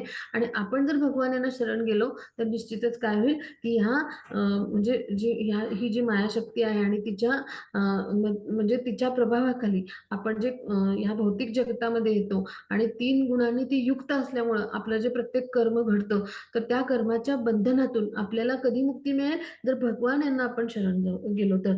आणि त्यांची भक्तिमय प्रेममय सेवेद्वारे ह्या मायाशक्तीच्या बंधनातून आपण मुक्त होऊ शकतो. म्हणून ती काय म्हणली देवी यशा गुणमयी भगवान म्हणतात मम माया दुरते म्हणजे ही दुस्तर आहे हा म्हणजे टप्पा जो आहे आपल्या जीवनातला म्हणजे पार करून जाणं म्हणजे अशा पद्धतीनं इथलं जीवन आपलं भौतिक जीवन जे आहे तर ते दुस्तर आहे. पण जो कोणी भगवान यांना शरण जातो तो निश्चितच काय करू शकतो भगवान यांची कृपा प्राप्त करू शकतो आणि त्याद्वारे या मायाशक्तीच्या बंधनातून म्हणजे मायाशक्ती 3 गुणातून आपल्याला बांधते आणि त्या पद्धतीनं कार्य करते. ह्या सगळ्यातून मुक्त होऊ शकतो. मग अशी जरी ती बहिरंग शक्ती असेल तर ती शक्ती आहे भगवान यांचीच आणि त्यामुळं ती कशा पद्धतीने कार्य करते तर वेदांच्या माध्यमातून वेदातलं ज्ञान आहे तर त्यानुसारच ती कार्य करते. मग वेदामध्ये ज्ञान कुठून आलं तर भगवान यांच्याकडून म्हणजे भगवान यांच्या नियंत्रणाखालीच तिचं कार्य घडत असतं. मग अशा पद्धतीने हा भाग आपण समजून घेतला. मग आता पुढे जाऊ आपण 42व्या श्लोकावर. आनंद चिन्मय रसात्मतया मनसो या प्राणिना प्रतिफलं स्मरतामुपेत्या लीलायितेन भुवनानि जयत्यजस्रम् गोविन्दमादिपुरुषं तम् अहं भजामि. हरे कृष्ण. हरे कृष्ण. आता भगवान जे आहेत तर त्यांचं स्वरूप जे आहे तर त्यांच्याविषयी आता ह्या श्लोकामध्ये वर्णन आहे. म्हणजे कसं की भगवान जे आहेत तर ते मधुर रसामध्ये म्हणजे माधुर्य रसामध्ये जे आहे वेगवेगळ्या लीला करतात आणि त्या लीलांचा आस्वादन नाम, रूप, गुण, लीला या माध्यमातून त्याचं निरंतर स्मरण करून एखादा भक्त करत असतो. आणि अशा पद्धतीनं भगवान यांचं सौंदर्य कसं आहे, की जे भौतिक हृदय आपल्या सर्वांचं जे आहे, तर ते आच्छादून टाकतील किंवा जिंकतील असे जे कामदेव आहेत असे जे कामदेव आहेत, तर त्यांना देखील हरवणारं भगवान यांचं सौंदर्य आहे. आणि असे सुंदर जे भगवान आहेत म्हणजे त्यांचं श्याम सुंदर जे रूप आहे असं तर त्या म्हणजे त्या रूपाचं आपण जेव्हा स्मरण करतो, नित्य स्मरण करतो आणि ते स्मरण कसं करायचं? भगवानाचं नाम, रूप, गुण, लीला या माध्यमातून. नामाच्या स्तरावर म्हणजे आपण नामजप करायचा, हरे कृष्ण महामंत्राचा जप करायचा, रूप म्हणजे भगवानाचं श्याम सुंदर रूपाचं ध्यान करायचं, गुण म्हणजे भगवानांचे सुंदर सुंदर म्हणजे जे वेगवेगळे गुण आणि त्यानुसार त्यांनी केलेल्या लीला आहेत, तर ते सगळं म्हणजे आपण जेव्हा आठवतो, तर ते निरंतर जेव्हा आपण असं स्मरण करतो, तेव्हा आपण भगवान जे आहेत, तर त्यांच्या विषयी सदैव जेव्हा असं स्मरण करतो, तेव्हा काय होतं, की भगवान यांच्याशी आपण त्या दिव्य रसामध्ये जोडले जातो. मग म्हणजे एक कोणताही दिव्य रसामध्ये आपला संबंध प्रस्थापित व्हायला लागतो. मग ह्यासाठी काय व्हायला पाहिजे? आपल्या हृदयाची शुद्धी व्हायला पाहिजे. कारण आपल्याला नित्य स्मरण व्हायला आपली तेवढी चेतना जी आहे, तर ती जागृत व्हायला पाहिजे ना. आणि त्यासाठीचे जे प्रयत्न आहेत ते वैदिक साधनेच्या माध्यमातून आपण करत असतो पहा गुरूंच्या मार्गदर्शनाखाली. त्यासाठी आपण ज्ञान जे आहे तर ते घेत असतो. अन्यथा काय होईल आपल्याला भगवानाचं स्मरणच नसतं. आपल्याला भौतिक जगतातलं स्मरण असतं. हो की नाही? आज आता कुकरच्या 3 शिट्ट्या झाल्यात किंवा अजून मग मला मुलांना शाळेतनं आणायचंय. म्हणजे असेच विचार आपल्या मनात असतात. आपण भौतिक जगतामध्येच रममाण असतो. असं पटकन आपल्याला भगवान यांना मला भोग दाखवायचंय आणि आता भगवान यांच्या जेवणाची वेळ झाली असा प्रश्न येतो का हो मनात? नाही की नाही? म्हणजे हे उदाहरण मी देते, की इतकं आपण भौतिक जगतामध्ये आणि तिथल्या इंद्रियांच्या विषयांमध्ये आपण गुंतलेले असतो. मग जेव्हा अशा पद्धतीनं पूर्ण लीलामय होऊन भगवान यांच्या लीलामध्ये पूर्ण समरस होऊन म्हणजे पूर्ण आपण म्हणतो ना त्यामध्ये पूर्णतः आपण स्वतःला झोकून देऊन भगवान यांची सेवा जेव्हा करायला लागतो, तेव्हा आपल्याला नित्य स्मरण होईल ना आणि भगवान यांच्याशी प्रेमाचं आपल्याकडून आदान-प्रदान होईल. मग अशा पद्धतीनं जेव्हा व्यक्ती शुद्ध भावामध्ये येतो आणि भगवान यांच्याशी भक्तीच्या स्तरावर प्रेमाचं आदान-प्रदान करतो. तर त्या आणि ते कसं करतो? तर सेवेद्वारे. मग त्यावेळेला तो अशा वेगवेगळ्या रसामध्ये भगवान यांच्याशी तो जो आहे, तो आपला संबंध प्रस्थापित करत असतो. मग काही जण ऐश्वर्य रसामध्ये भगवान जिथे आहेत, तर तिथे संबंध प्रस्थापित करतात. काही जण माधुर्य रसामध्ये म्हणजे गोलोक वृंदावन तिथे आपला संबंध प्रस्थापित करतात आणि तिथे अशा पद्धतीनं भगवान यांच्यासोबत राहत असतात, की जिथं शासनकर्ते कोण आहेत? म्हणजे जिथे मुख्य कोण आहेत तिथले? तर ऐश्वर्य रसामध्ये असेल तरी भगवानच आहेत नारायण स्वरूपात आणि माधुर्य रसामध्ये असतील तरी तिथे कोण आहेत शासनकर्ते तिथले? विजयपूर्वक शासन करणारे कोण आहेत? भगवानच आहेत. अशा पद्धतीने गोविंद जे आहेत, तर ते तिथे विराजमान असतात. मग आता पुढे जाऊ आपण. हां, माताजी.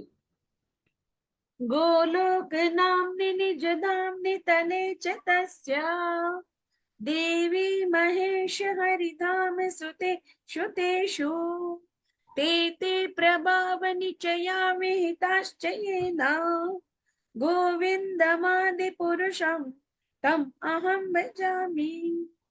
हरे कृष्ण. हरे कृष्ण. हां, आता आपण सगळ्यांनी समजून घेऊया, की आता वेगवेगळ्या लोकांचं वर्णन इथे करतायत ब्रह्माजी. म्हणजे गोलोक हे सर्वश्रेष्ठ असं धाम आहे पहा. गोलोक नामनी निजधामनी असं म्हणजे म्हटलंय. तर गोलोक वृंदावन नामक जे लोक आहे, ते भगवान यांचं सर्वश्रेष्ठ म्हणजे भगवान यांचं स्वतःचं धाम आहे आणि ते कसं आहे सर्वश्रेष्ठ धाम आहे. मग त्यानंतर त्याच्या खाली काय आहे वैकुंठ लोक, त्याला हरिधाम पण म्हटलं जातं. मग त्याच्या खाली काय आहे तर महेश लोक म्हणजे जिथे सदाशिव रूपात जे भगवान यांचा विस्तार असलेले म्हणजे भगवान यांच्यापासून सदाशिव निर्माण झाले. तर म्हणजे भगवान यांच्यापासून जे शिवजी निर्माण झाले त्यांनी निर्माण केलेले. तर ते सदाशिव रूपामध्ये तर तिथे भगवान जे आहेत तर त्यांच्या भक्तिमय प्रेममय सेवेमध्ये असतात. मग त्यानंतर देवी लोक नावात म्हणजे विविध देवतांचे म्हणजे जे धाम आहेत आणि मग असे प्रकारचे विभिन्न स्वामी आहेत ते म्हणजे वेगवेगळे भगवान यांची जी वैकुंठातली रूपं आहेत ना, म्हणजे तर त्यानुसार ते ते धाम तिथे आहेत. म्हणजे ती छोटी-छोटी वैकुंठ आहेत. अशा पद्धतीनं भगवान यांनी तिथले जे विभिन्न स्वामी म्हणजे भगवान यांचे जे विस्तार आहेत आणि ते म्हणजे जे तिथले म्हणजे नारायण रूपामध्ये सुद्धा भगवानांचे अनेक लाखो विस्तार आहेत. म्हणजे त्यांच्या हातात शंख, चक्र, गदा आणि पद्म ह्याची जी ठिकाणं आहेत ना वेगवेगळी तर त्यानुसार पुन्हा त्यांचे लोक वेगळे आहेत. मग अशा पद्धतीने हे जे वेगवेगळे जे आहेत लोक तर तिथे हे वेगवेगळ्या त्यांच्या स्तरानुसार भगवान यांनी त्यांना तिथे प्रस्थापित केले आणि त्यांना ते अधिकार दिलेले आहेत. मग अशा पद्धतीनं भगवान यांची ही वेगवेगळी धामं आहेत आणि या सगळ्या धामामध्ये महामाधुर्य प्रभाव जो आहे तर तो गोलोक वृंदावन जो आहे तर तिथून प्रसारित म्हणजे तिथंच प्रसारित होत असतो आणि हे सगळे बाकीचे ऐश्वर्य म्हणजे रस असलेले म्हणजे ऐश्वर्य रसामध्ये असलेले वेगवेगळे धाम आहेत जी वैकुंठ आहेत ती सगळी ऐश्वर्य रसाशी संबंधित आहेत भगवान यांच्या आणि महामाधुर्य प्रभाव कुठे आहे फक्त गोलोक वृंदावन मध्ये आहे. तर अशा पद्धतीने हे वेगवेगळे भगवान यांनी हे लोक निर्माण केलेले आहेत. आता हे आपण सगळं गोलोक वृंदावन चार्ट मध्ये अभ्यासले म्हणजे तो महाकाल लोक आहे म्हणजे ब्रह्मज्योतीच्या ला थोडासा भाग त्याच्यामध्ये येतो. तर तो तो जो आहे तर तो म्हणजे ऍक्च्युली शिवधाम किंवा सदाशिवधाम म्हणून त्याला ओळखलं जातं आणि मग त्यानंतर मग खाली म्हणजे जे आहेत म्हणजे जे आहेत तर ते वेगवेगळे म्हणजे लोक आहेत आणि मग त्याच्या वरचा जो भाग आहे तर त्याला हरिधाम किंवा वैकुंठ लोक असं म्हटलं जातं. आता पुढे जाऊ आपण. सृष्टि स्थिति प्रलय साधन शक्ति रेखा छायेव यस्य भुवनानि बिभर्ति दुर्गा इच्छानुरूपमपि यस्य च चेष्टते सा गोविन्दमादिपुरुषं तम् अहं भजामि. हरे कृष्ण. आता या श्लोकातला खूप सुंदर अर्थ आहे सगळ्यांनी समजून घ्या आणि इथेच आपल्याला कळेल मायाशक्ती म्हणजे काय आहे. सगळ्यांनी लक्ष देऊन ऐका. तर आता हे भौतिक जगत आता आपण हे सगळं अभ्यासलं गोलोक वृंदावन चार्ट सगळ्यांनी समोर आणा म्हणजे हे मी जे सांगते वर्णन हे तुम्हाला लक्षात येईल.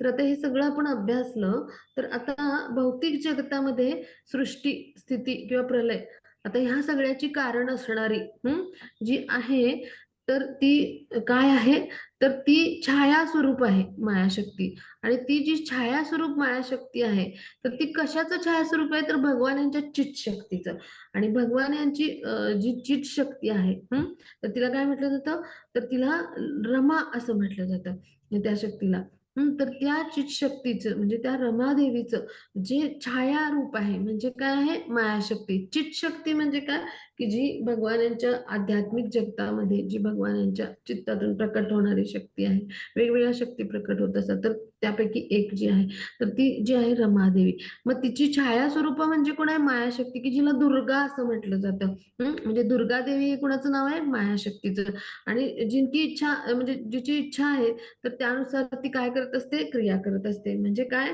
की आता इथं समजून घेऊया की ह्या 14 जे लोक आहेत आपले भौतिक जगतामध्ये तर त्यांची जी अधिष्ठात्री देवी आहे किंवा त्यांची जी शक्ती आहे तर तिचं नाव काय आहे दुर्गा किंवा तिला काय म्हटलं जातं म्हणजे दुर्गा हे कोणाचं नाव आहे मायाशक्तीचं आणि ती कोणाची छाया आहे तर भगवानांची चित शक्ती आता चित शक्तीचं नाव आहे त्याचा पुढे उल्लेख येईल त्याचं नाव आहे रमा तर रमा देवी असं म्हटलं जातं म्हणजे जी भगवान यांची आध्यात्मिक शक्ती आहे तिची ती छाया आहे मग आता त्यामुळे काय होतं की हे जे सगळे जे लोक आहेत 14 लोक तर त्यांचं जे नियंत्रण आहे आणि तिथं जी बहिरंगा शक्ती म्हणून कार्य करते ती मायाशक्ती करते मग इथे आपण समजून घेऊया की हे जे लोक आहेत तर ह्या लोकांमध्ये मग वेगवेगळ्या ज्या लीला झालेल्या आहेत या दुर्गादेवीच्या मग ती वेगवेगळ्या लोकांमध्ये म्हणजे तिने येऊन लीला केल्यात पहा म्हणजे महिषासुराला मारायचं किंवा पापमर्दिनी अशा पद्धतीने तिने लीला केली किंवा जे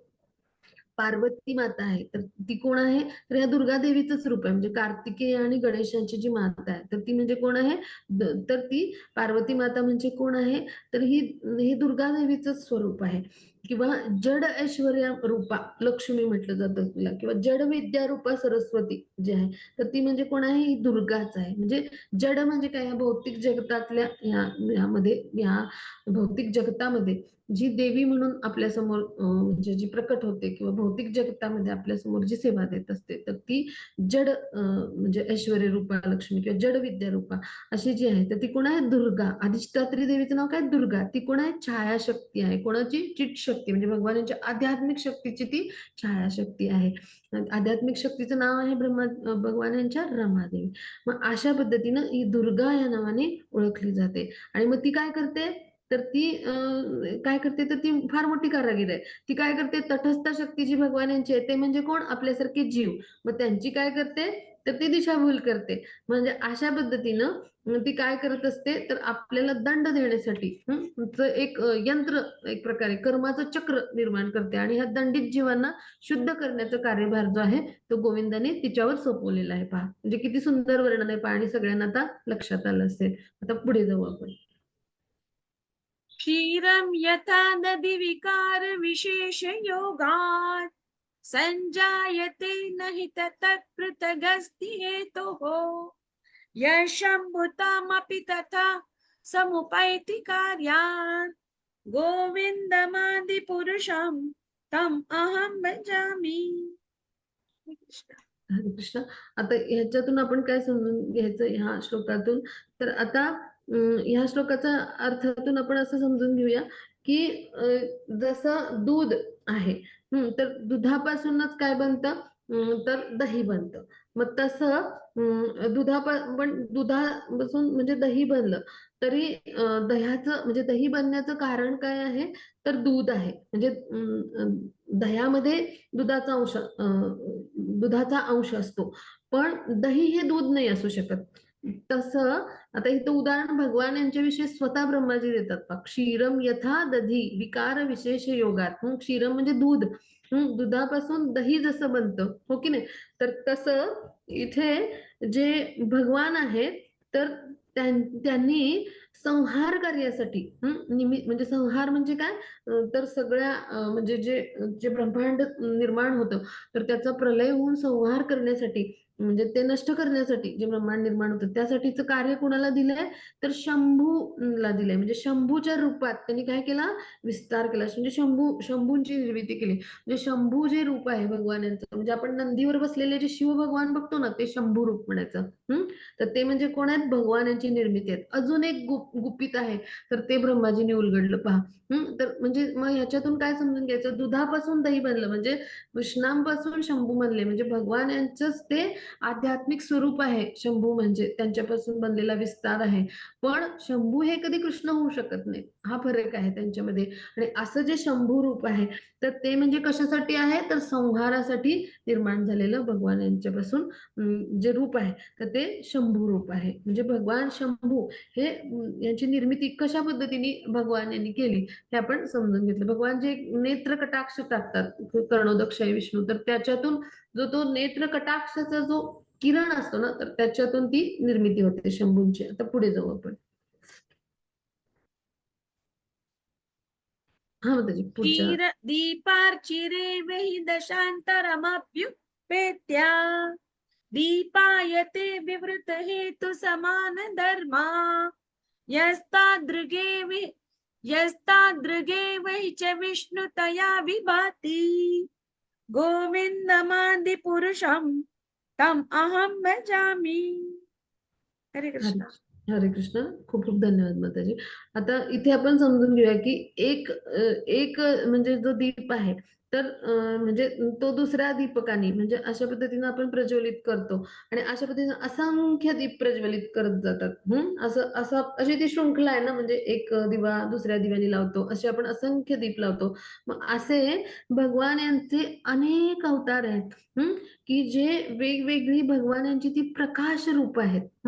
अशा पद्धतीनं भगवान स्वतःला म्हणजे एक दीप आहे, तर तो दुसऱ्या दीप म्हणजे तो काय करतो? दुसऱ्या दीपाला प्रज्वलित करतो, दुसरा तिसऱ्याला. अशी असंख्य म्हणजे भगवानांची रूप आहेत. आणि ती काय करतात? तर ती वेगवेगळे म्हणजे भगवानांचे ते थोडक्यात विस्तार आहेत आणि मग ती काय आहेत भगवान यांची म्हणजे भगवान आपल्याला अशा वेगवेगळ्या रूपात विभाजित करतात. जसं एक दिवा अनेक दिव्यांना प्रज्वलित करतो तसं. तर म्हणजे अशी जी शृंखला बनते तसं एका भगवानाचा एक अवतार, त्याच्या पुढचा पुन्हा दुसरा विस्तार अशा पद्धतीने भगवान जे आहेत तर ते विस्तार करत असतात विभिन्न रूपामध्ये आणि त्यांना प्रकाश रूप असं म्हटलं जातं भगवानांची. मग अशा पद्धतीनं म्हणजे दशांतरम म्हणजे दुसरा दीप म्हणजे असे अनेक दीप आहेत. तर ते भगवान जे आहेत तर ते वेगवेगळ्या स्वरूपात आपल्याला विस्तार करतात. मग आता हे जे विस्तार आहेत, तर ते विष्णूंचे विस्तार आहेत म्हणजे भगवानांचा विस्तार म्हणजे विष्णू आणि त्यांचे जे विस्तार आहेत त्यांना ते दशावतार झाले. आणि मग भगवान यांचे पण जे विस्तार आहेत, आदिपुरुष जे गोविंद आहेत, तर त्यांचे सुद्धा विविध विस्तार आहेत. त्यांचे विस्तार आहेत, त्यांच्या शक्तींचे विस्तार आहेत. मग भगवान गोविंद यांचे जे विस्तार आहेत त्याला त्यांचे जे वेगवेगळे असे विभिन्न विस्तार आहेत म्हणजे ज्याच्यामध्ये स्वांश विस्तार त्यांचे आले आणि इतर विस्तार भरपूर आहेत. तर हे सगळे येतात. तर त्यांना म्हणायचं प्रकाश रूप असं म्हणायचं भगवान यांचं. मग आता पुढे जाऊ. म्हणजे हे अजून एक गुपित आपल्याला ब्रह्माजी सांगतात पहा. तर पुढे आपण पुढच्या श्लोकामध्ये अभ्यासू. हां, माताजी. दीपार्चिरे बहि दशान्तरमभ्युपेत्य दीपायते विवृत हेतु समान धर्मा. माताजी हे होऊन गेलेलं आहे 47 च घ्यायचंय. हां, हां. या कारणार्णव जले भजति स्म योगः निन्द्रामनंत जगदंड सरोमकुपः आधार शक्तिमवलंब्य परम स्वमूर्तिं गोविंदमादिपुरुषं तम अहं भजामि. हरे कृष्ण. हरे कृष्ण. आता आपण सगळ्यांनी गोलोक वृंदावन चार्टमध्ये अभ्यासलं असेल पहा. भगवानांचा स्वांश विस्तार म्हणजे पहिला कर्णोदक क्षय विष्णू झालं. मग आता त्यानंतर मग पुढे काय झालं? मग त्याच्यापासून गर्भोदक क्षय विष्णू झालं आणि मग परत क्षीरोदक क्षय विष्णू. मग हे सगळे काय आहेत? विष्णू तत्व आहेत. मग अशा पद्धतीने भगवानांचे जे असंख्य दीप आपण म्हणतो त्या स्वरूपात जे विस्तार केले त्यामध्ये हे पण सगळे विस्तार आले. पण त्यांचं तत्व काय आहे? विष्णू तत्व. मग अशा पद्धतीने विलास मूर्ती, ऐश्वर्य रस म्हणजे काय? तर नारायण तत्व आणि गोविंद म्हणजे जे आहे तर हे जे तत्व आहे तर ह्या तत्वामध्ये फरक काय तर विलास रूप जे आहे भगवान यांचं तर ते ऐश्वर्य रसामधलं असतं म्हणजे जिथे नारायण रूपात भगवान असतात. मग तिथे भगवानांचे 60 गुण असतात. मग आता गुणावतार पण ब्रह्मा किंवा शिव जे आहेत आणि विष्णू हे निर्माण झालेत. मग इथे काय आहे तर वेगवेगळ्या गुणांपासून त्यांची निर्मिती आहे. म्हणजे काय की ब्रह्माजी रजोगुणातून निर्माण झाले. मग शिवजी जे आहेत तर ते तमोगुणातून निर्माण झाले आणि विष्णू जे आहे ते सत्वगुणातून. अशा पद्धतीने म्हणजे असे वेगवेगळे विस्तार आहेत. मग आता हे विस्तार आपण समजून घेतले. मग भगवानांचे हे सगळे विस्तार जे आहेत तर ते असे असंख्य दीप लावल्यासारखे आहेत. मग आता हे विस्तार जे आहेत तर ते इथे म्हणजे त्या विस्तार जे आहेत त्यांना जाणलं आपण. पण मग ह्या विस्तार जे आहेत त्यांच्या माध्यमातून पुढे कार्य कसं घडतं? तर इथे आता ह्या 47व्या श्लोकात आपण ते समजून घ्यायचं की कारण अर्णव म्हणजे काय की हा जो कारण समुद्र आहे म्हणजे कर्णोदकशाही सागर तर तिथल्या जलामध्ये कर्णोदकशाही विष्णू जे आहेत ते पहुडलेले असतात आणि ते काय करत असतात योग निद्रा घेत असतात आणि मग काय होत असतं त्यांच्या योग निद्रेच्या वेळी म्हणजे त्यांची जी रोमकूप आहेत म्हणजे त्यांच्या शरीरावरचे जे रोम आहेत किंवा रोमछिद्र आहेत त्याच्यातून अनंत ब्रह्मांड जे आहेत तर ते काय होत असतात बाहेर पडत असतात आणि नष्ट होत असतात त्यांच्या श्वास आणि उच्छवासाच्या द्वारे. मग अशा पद्धतीने ते योग निद्रेचा आनंद घेत असतात. म्हणजे इथे आपण समजून घेऊया की महाविष्णू जे आहे तर त्यांचं जे शय्या रूप आहे आणि अनंत शेष यांचं जे रूप आहे ना अनंत शय्येवर शयन करतात तर हे जे आहे तर हे सुद्धा भगवान यांचं शेष रूप आहे म्हणजे दास तत्वामधलं.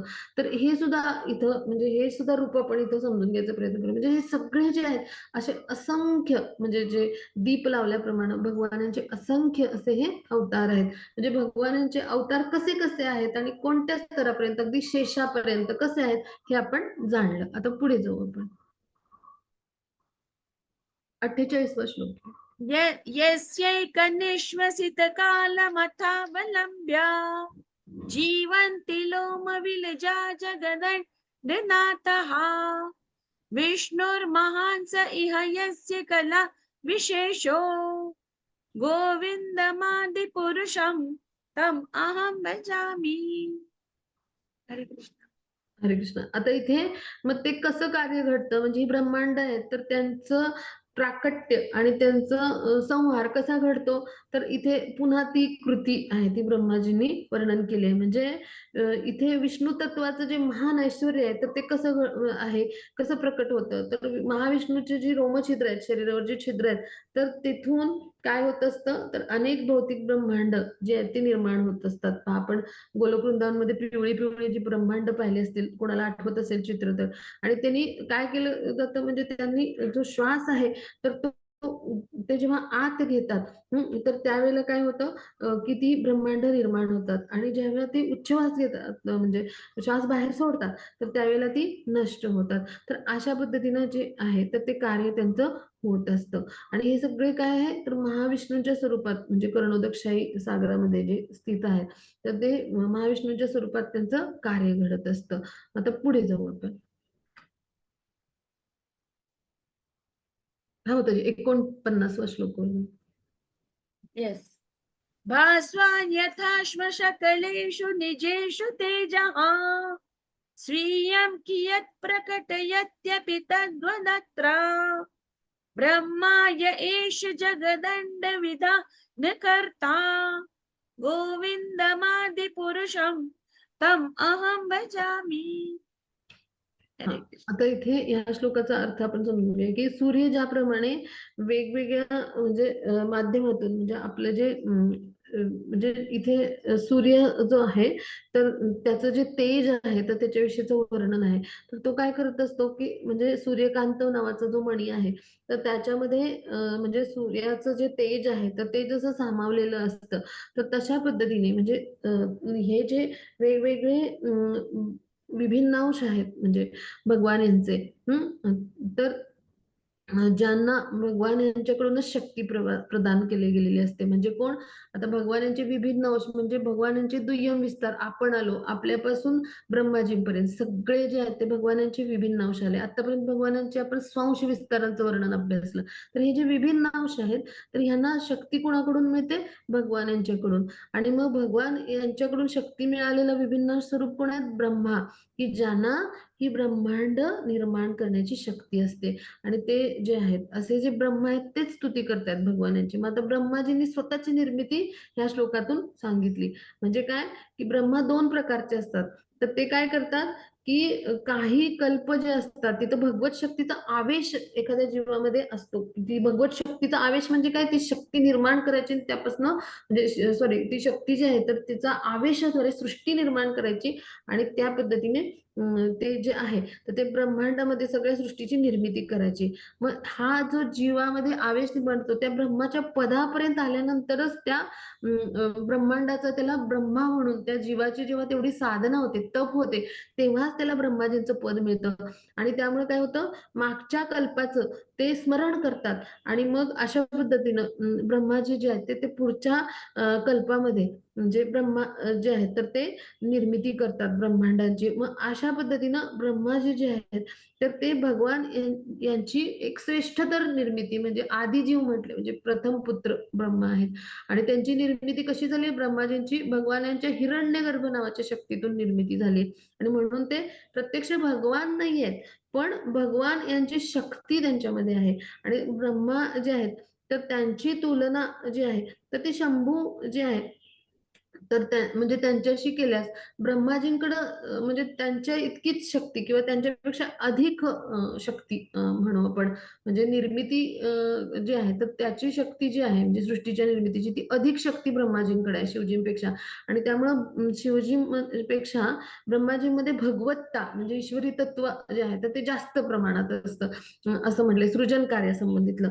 पण खरं तर जे शंभू आहेत तर ते त्यांच्यामध्ये भगवत्ता जास्त आहे. म्हणजे काय, की 84% गुण जे भगवानांचे आहेत ते शंभूमध्ये आहेत म्हणजे आध्यात्मिक गुण आणि ब्रह्माजींमध्ये 75% गुण आहेत. तर अशा पद्धतीने जे भगवान आहेत तर त्यांच्यापासून ब्रह्माजी निर्माण करतात आणि ते सृष्टीचं सृजन करत असतात.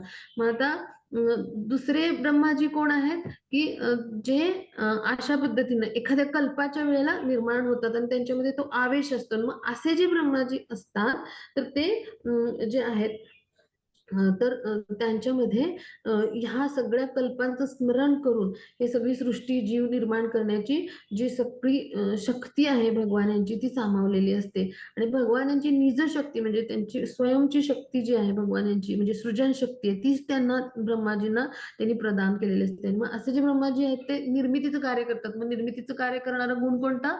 रजोगुण. आणि त्यानुसार मग जे भगवान आहेत तर त्यांचे असे रजोगुण अवतार म्हणजे कोण आहेत? तर ब्रह्माजी. मग ह्या ब्रह्माजींपेक्षा शंभू मध्ये अधिक ईश्वरी तत्व आहे. आणि मग आपल्यासारख्या जीवांमध्ये किती गुण असतात? तर 50% गुण असतात पहा. आणि त्यामुळं आपण जे आहेत तर ते आपण अल्प स्तरावर म्हणजे आपण भगवानांचे अंश आहोत. म्हणजे आपण चित्कण आहोत भगवानांचा. आणि भगवान जे आहेत तर ते कसे आहेत म्हणजे सर्वश्रेष्ठ असे आहेत. पण त्यांच्या इतकं ईश्वर तत्व कुणामध्ये आहे? शंभूमध्ये. आणि त्या खालोखाल कुणामध्ये आहे? तर जे आहेत ब्रह्माजी यांच्यामध्ये. भगवान जे आहेत त्यांच्यामध्ये शिवजींपेक्षा 5 गुण जास्त असतात. अशा पद्धतीनं ते प्रमाण इथे ब्रह्माजींनी सांगितलंय. मग केवढं मोठं गुपित आपल्या समोर उलगडलंय पहा. तर आपल्याला हा भेद माहिती असला पाहिजे. आता पुढे जाऊ आपण. हरे कृष्ण. एक मिनिट. यत्पाद पल्लव युगम विनिधाय कुंभ द्वंद्वे प्रणाम समये स गणाधिराजः विघ्नान् विहन्तमलमस्य जगत्त्रयस्य गोविन्दमादिपुरुषं तम् अहं भजामि. हरे कृष्ण. हरे कृष्ण. मग आता आपण इथे लक्षात घेऊया की जे 3 लोक आहेत तर तिथे जे वेगवेगळे सगळी विघ्न येतात तर त्यांचा विनाश करण्यासाठी एक शक्तीची आवश्यकता होती. आणि ह्यासाठी भगवानांच्या चरण कमलावर ज्यांची दृष्टी आहे असे जे गणेश आहेत तर त्यांचं निर्माण करण्यात आलं. म्हणजे आता भगवान जे आहेत तर त्यांनी गणेशजींची निर्मिती कशी केली तर त्याचं वर्णन आहे की ज्यांच्या मस्तकावर दोन्ही कुंभ त्यांनी धारण केले. तसे जे गणेश जे आहेत तर त्यांची निर्मिती का केली भगवानांनी? तर सगळे विघ्न जे आहेत ते ह्या 3 लोकांमधली त्यांचा नाश करण्यासाठी. हा अधिकार गणेशजींना दिला म्हणून त्यांना विघ्नहर्ता म्हणतात पहा. म्हणजे जे सगळेजण उपासक आहेत भगवानांचे ते आपलं पूजन, उपासना जे करत असतात सगुण स्तरावरची जी काही करत असतात तर तिथे विघ्न जी आहेत ती म्हणजे जी आहेत तर ती नष्ट करण्यासाठी एक शक्ती देवता म्हणून भगवत शक्ती ज्याच्यामध्ये आहे अशी अधिकारी देवता म्हणजे कोण आहेत? गणेश म्हणून त्यांना भगवत शक्त्याविष्ट अधिकारिक देवता म्हटलं जातं. आणि त्याचबरोबर हे जे सगुण ब्रह्म आहे म्हणजे सगुण ब्रह्म म्हणजे काय? आपण सगुण स्वरूपात भगवानांची उपासना करतो. मग यासाठी पंचदेवतांचं पण म्हणजे देवता ज्या आहेत तर पंचायतन आपण पाहतो पहा. तर अशा देवतांना सुद्धा विशेष स्थान आहे. पण ह्या सगळ्यामध्ये गणेश असतात पहा. म्हणजे गणेश हे प्रामुख्याने आहेत. म्हणजे गणेश हे भगवत शक्त्याविष्ट अधिकारिक देवता म्हणून त्यांना मानलं जातं. आणि हे सगळी महिमा कुणाची आहे? भगवान गोविंद जे म्हणजे भगवान कृष्णांचीच ही निर्मिती आहे आणि कृष्णानेच गणेशजींना निर्माण केलंय. म्हणून भक्तिरसामृत सिंधूमध्ये उल्लेख येतो पहा. भगवान जे आहेत त्यांचं जे नरसिंह रूप आहे ना त्यांच्या चरण कमलाशी भगवान गणेश यांची दृष्टी जी असते ती स्थिर असते. अशा पद्धतीनं भगवान यांची ते सेवा करतात. मग आता पुढे जाऊ आपण.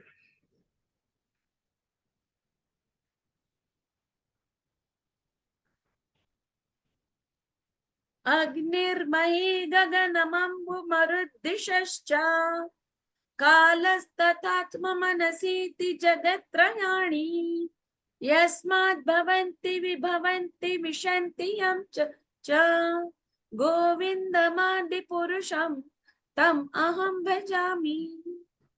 हरे कृष्ण. हरे कृष्ण. आता इथपर्यंत आपल्याला माहिती जी आहे ती ब्रह्माजींनी दिली. आता अजून एक सत्य उलगडतात ब्रह्माजी, की आता ही जी पंचतत्व आहेत, 10 दिशा आहेत. म्हणजे पंचतत्व म्हणजे अग्नी, पृथ्वी, आकाश, जल, वायू, दिशा 10, काळ, आत्मा आणि मन आणि अशा पद्धतीनं हे जे सगळं म्हणजे जे आहे म्हणजे मन, बुद्धी, अहंकार सगळं म्हणजे सूक्ष्म देह, आपला स्थूल देह जे हे सगळं जे आहे तर हे सगळं जे आहे तर ते जे आहे तर ते कोणापासून उत्पन्न झालं?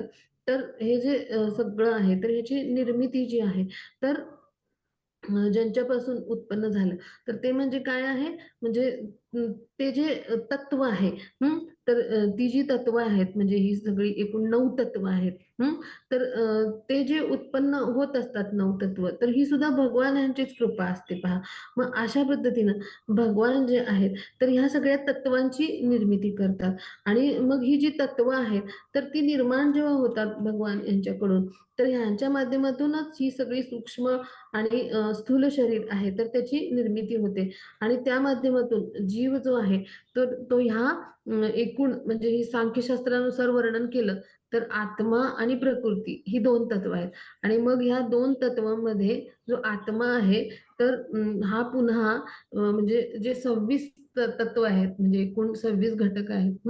तर त्या म्हणजे ते महत्त्व पुढे जाऊन निर्माण होतं. तर त्या माध्यमातून जो आहे, तर त्याला ते शरीर म्हणजे भौतिक शरीर निर्माण होतं किंवा आत्मा अशा पद्धतीनं जो स्थूल देह आहे त्याची प्राप्ती करतो आणि कशा पद्धतीनं भौतिक प्रकृतीमध्ये जो आहे आत्मा जो आहे तो गर्भस्थ केला जातो. तर हे सगळं जे वर्णन आहे, तर त्याचं सार ह्या श्लोकामध्ये दिलंय. म्हणजे हे सगळं निर्माण करणारे कोण आहेत?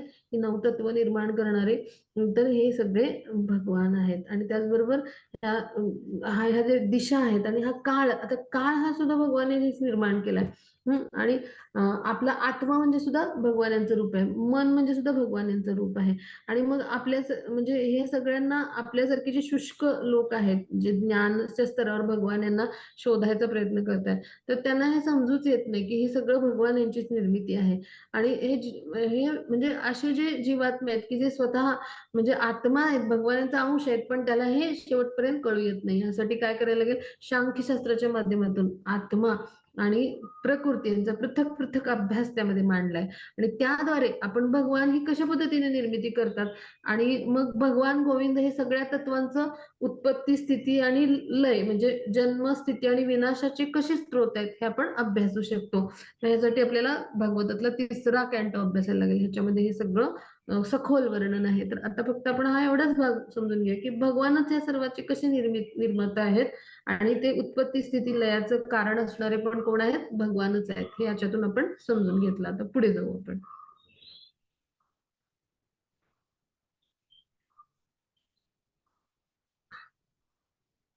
बावन्न यच्चक्षुरेष सविता सकलग्रहाणाम् राजा समस्तसुरमूर्तिरशेषतेजः यस्याज्ञया भ्रमति संवृत्तकालचक्रो गोविन्दमादिपुरुषं तम् अहं भजामि. हरे कृष्ण. हरे कृष्ण. आता इथे समजून घेऊया, की असं जे हे जे भगवान आहेत, तर त्यांचं आता वर्णन आहे, की यत् चक्षु एष म्हणजे काय, की असे जे भगवान जे आहेत, तर त्यांचे यत् चक्षु म्हणजे ज्यांचे चक्षु म्हणजे नेत्र जे आहेत, तर ते काय आहेत? तर सूर्याचं तेज म्हणजे सूर्य जे आहेत, तर त्यांचे चक्षु आहेत थोडक्यात सूर्याचं तेज आणि ते सगळ्या ग्रहांचे अधिपती कोण आहे? तर तो असा सूर्य आहे आणि त्याचं जे तेज आहे, सगळ्या म्हणजे सगळ्या ह्या ग्रहताऱ्यांना मिळणारं हे तेज किंवा सगळ्या देवतांपर्यंत म्हणजे हे पोहोचणारं म्हणजे अनंत असं तेज आहे. तर त्यांच्यातून जे प्रसारित होत असतं, तर ते भगवान यांचे जणू काही नेत्र असल्यासारखेच सूर्य आहे आणि मग ते तेज त्यातून प्रसारित होत असतं. मग असे जे भगवान आहेत, त्यांच्या चरणी मी काय करतो, की वंदन करतो आणि मग असे जे भगवान आहेत गोविंद स्वरूपात, तर ते काय करतात, की ते सूर्य जे आहे म्हणजे त्यांच्या आज्ञेने तो कालचक्र जो आहे तर त्याच्यासह भ्रमण करत असतो. म्हणजे काय, की इथे समजून घेऊया, की काळाचं जे परिमाण आहे किंवा काळाला वेळेचा पालक म्हटलाय, तर तो कोणाच्या म्हणजे भगवान यांच्या आज्ञेने कार्य करत असतो. भगवान यांचं रूप आहे आणि सूर्याला भगवान यांची आज्ञा मिळालेली असते आणि त्यानुसार काळाचं चक्र जे आहे, तर ते गतिमान होत असतं. म्हणजे सूर्य हा एकमेव आधार आहे या भौतिक जगतामध्ये आणि त्याचं तेज आहे की ज्यानुसार आपण दिवस रात्र समजू येतो बघा आपल्याला आणि त्यानुसार काळाचं चक्र जे असतं ते इथे गतिमान असतं आणि अशा पद्धतीने सूर्य उगवला की आपण म्हणतो की दिवस उगवला आणि सूर्य मावळला म्हणजे आपल्या समोर सूर्याचा प्रकाश नाहीसा झाला की आपण काय समजतो की अंधार पडला, रात्र झाली, अशा पद्धतीनं जे चक्र आहे काळाचं, तर ते पुढे जात असतं. मग ह्या सगळ्याची अधिष्ठात्री देवता जी आहे, म्हणजे ह्या भौतिक तेजमंडलाची अधिष्ठात्री देवता म्हणजे सूर्य आहे. ती अधिकारिक देवता आहे ह्या भौतिक जगतातली. आणि ती कुणामुळे कार्य करते, तर गोविंद यांच्या आज्ञेनं आपल्याला ही सेवा देत असते आणि काळाच्या सोबत ती सेवा देत असते. म्हणजे सूर्यरूपी देवतेला काळाच्या सोबत सेवा देण्याची ही सेवा जी आहे, तर ती गोविंद यांनी आज्ञा दिलेली असल्यामुळे ती ही सेवा करते. मग हा जो भाग आहे, म्हणजे तर हा भाग आपण इथे समजून घेतला. आता पुढे जाऊ आपण. हा 53वा श्लोक आहे, हा आपला स्तुतीतला शेवटचा श्लोक आहे. हा माताजी. धर्मोऽथ पाप निचय श्रुतयस्तपांसि ब्रह्मादि कीट पदगावदयश्च जीवः यदत्र मात्र विभव प्रकट प्रभावा गोविंदमादि पुरुषं तम अहं भजामि. हरे कृष्ण. खूप सुंदर वाचलत माताजी, खूप खूप धन्यवाद. तर आता सगळे धर्म, पापसमूह, वेद, तपस्या आणि ब्रह्मापासून अगदी म्हणजे एक काय म्हणू आपण, की एका मुंगीपर्यंत, कीट पतंग सगळ्यांपर्यंत, म्हणजे जे काही समस्त जीव आहेत, हा, आणि म्हणजे त्यांचं सगळ्यांचं पालन जे आहे, तर ते जे आहे ते भगवानाच्या वेगवेगळ्या शक्तीद्वारे होत असतं. असे जे आदिपुरुष भगवान गोविंद आहेत, त्यांचं मी भजन करतो, म्हणजे त्यांना मी वंदन करतो, असं पद्धतीनं ब्रह्माजी इथे आपले भावना व्यक्त करतात. आपले जे प्रेम आहे भगवान यांच्याविषयीचं व्यक्त करतात. म्हणजे धर्म जो आहे, तर त्याचा अर्थ वेदांमधला अधिकार आणि त्यातले जी 20 धर्मशास्त्र आहेत, तर त्याद्वारे वेगवेगळे जे वर्ण, म्हणजे विहित असे वर्ण आणि आश्रम, आणि त्या वर्णाश्रमानुसार 4 आपले जे वर्ण आहेत, वर्णधर्म म्हणजे ब्राह्मण, क्षत्रिय, वैश्य, शूद्र, आणि मग आश्रम आहेत 4, ब्रह्मचर्य, गृहस्थ, वानप्रस्थ, संन्यास.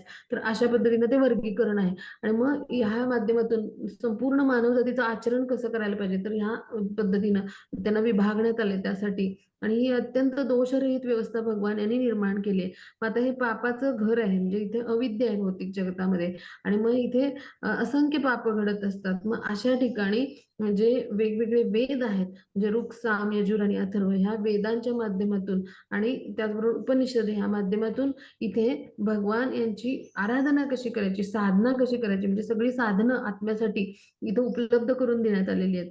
आणि त्याद्वारे म्हणजे आपण वेगवेगळ्या तपस्या करून, म्हणजे अष्टांग योग आहे किंवा निर्विशेष ब्रह्माची साधना आहे, अशा पद्धतीनं म्हणजे आपल्यासारखे जे बद्ध जीव आहेत 84 लोक योनीमध्ये इथं भ्रमण करतात आणि वेगवेगळ्या स्तरावर देव, दानव, राक्षस, मानव, नाग, किन्नर, गंधर्व अशा सगळ्या वेगवेगळ्या स्तरावर जन्म घेतात. आणि अगदी ब्रह्माजींपासून छोट्या मुंगीपर्यंत अनंत प्रकारचे हे जीव आहेत.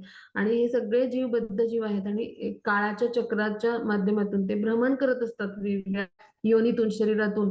आणि ह्या प्रत्येकाला व्यक्तिगत रूप आहे, त्याला प्रत्येकाचा म्हणजे व्यक्तिगत स्वातंत्र्य आहे किंवा व्यक्तिगत रूप आहे, आणि त्याला म्हणजे प्रत्येक जीवाला आपलं वैयक्तिक स्वातंत्र्य भगवान यांनी दिले आणि त्यांच्या विविध शक्ती तिथं त्यांनी प्रदान केलेल्या आहेत. आणि त्यामुळं प्रत्येक जीवामध्ये काही ना काही एक विशेष असं म्हणजे स्किल किंवा आपण म्हणतो शक्ती असते, की तो सक्षम असतो कुठल्या ना कुठल्या प्रकारामध्ये. असं नसतं की कुठला जीव असतो तो कुठल्या गोष्टीत सक्षम नसतो. म्हणजे प्रत्येक जीवामध्ये वेगवेगळी म्हणजे सक्षमता पाहायला मिळते. मग हे भगवान यांच्या वेगवेगळ्या शक्ती आहेत, त्या त्यांनी प्रदान केल्या असल्यामुळे आपण हे पाहतो. आणि अशा ज्या शक्ती आहेत त्या भगवान प्रदान तर करतातच सगळ्या जीवांना, पण त्यांच्यासाठी ह्या अशा अखंड चालणाऱ्या काळाच्या चक्रातून म्हणजे आपल्याला कसं मुक्त करून भगवत धामाला यायचं, यासाठी सगळी साधनं म्हणजे हे वेद आणि हे उपनिषद भगवान यांनी उपलब्ध करून दिले, की त्याद्वारे म्हणजे तपस्या करून आपण भगवान गोविंद जे आहे, तर ह्यांचं जिथं ऐश्वर्याचा संचार आहे असं वैकुंठ, आणि त्याचबरोबर ज्यांचं माधुर्य रसाचा जिथं संचार आहे, तर असं गोलोक वृंदावन, इथे आपण पुन्हा आपलं जे धाम आहे जिथून आपण आलो आहोत, तर तिथे पुन्हा परत जाऊ, अशा पद्धतीनं आपण तपस्या करू शकतो. तर असं सगळं सार ब्रह्माजींनी या श्लोकातून सांगितलं पहा. तर इथे आपली ही स्तुती संपली. कोणाला काही शंका असतील तर विचारूया. हा, मग त्याची रेकॉर्डिंग स्टॉप केलं तरी चालेल.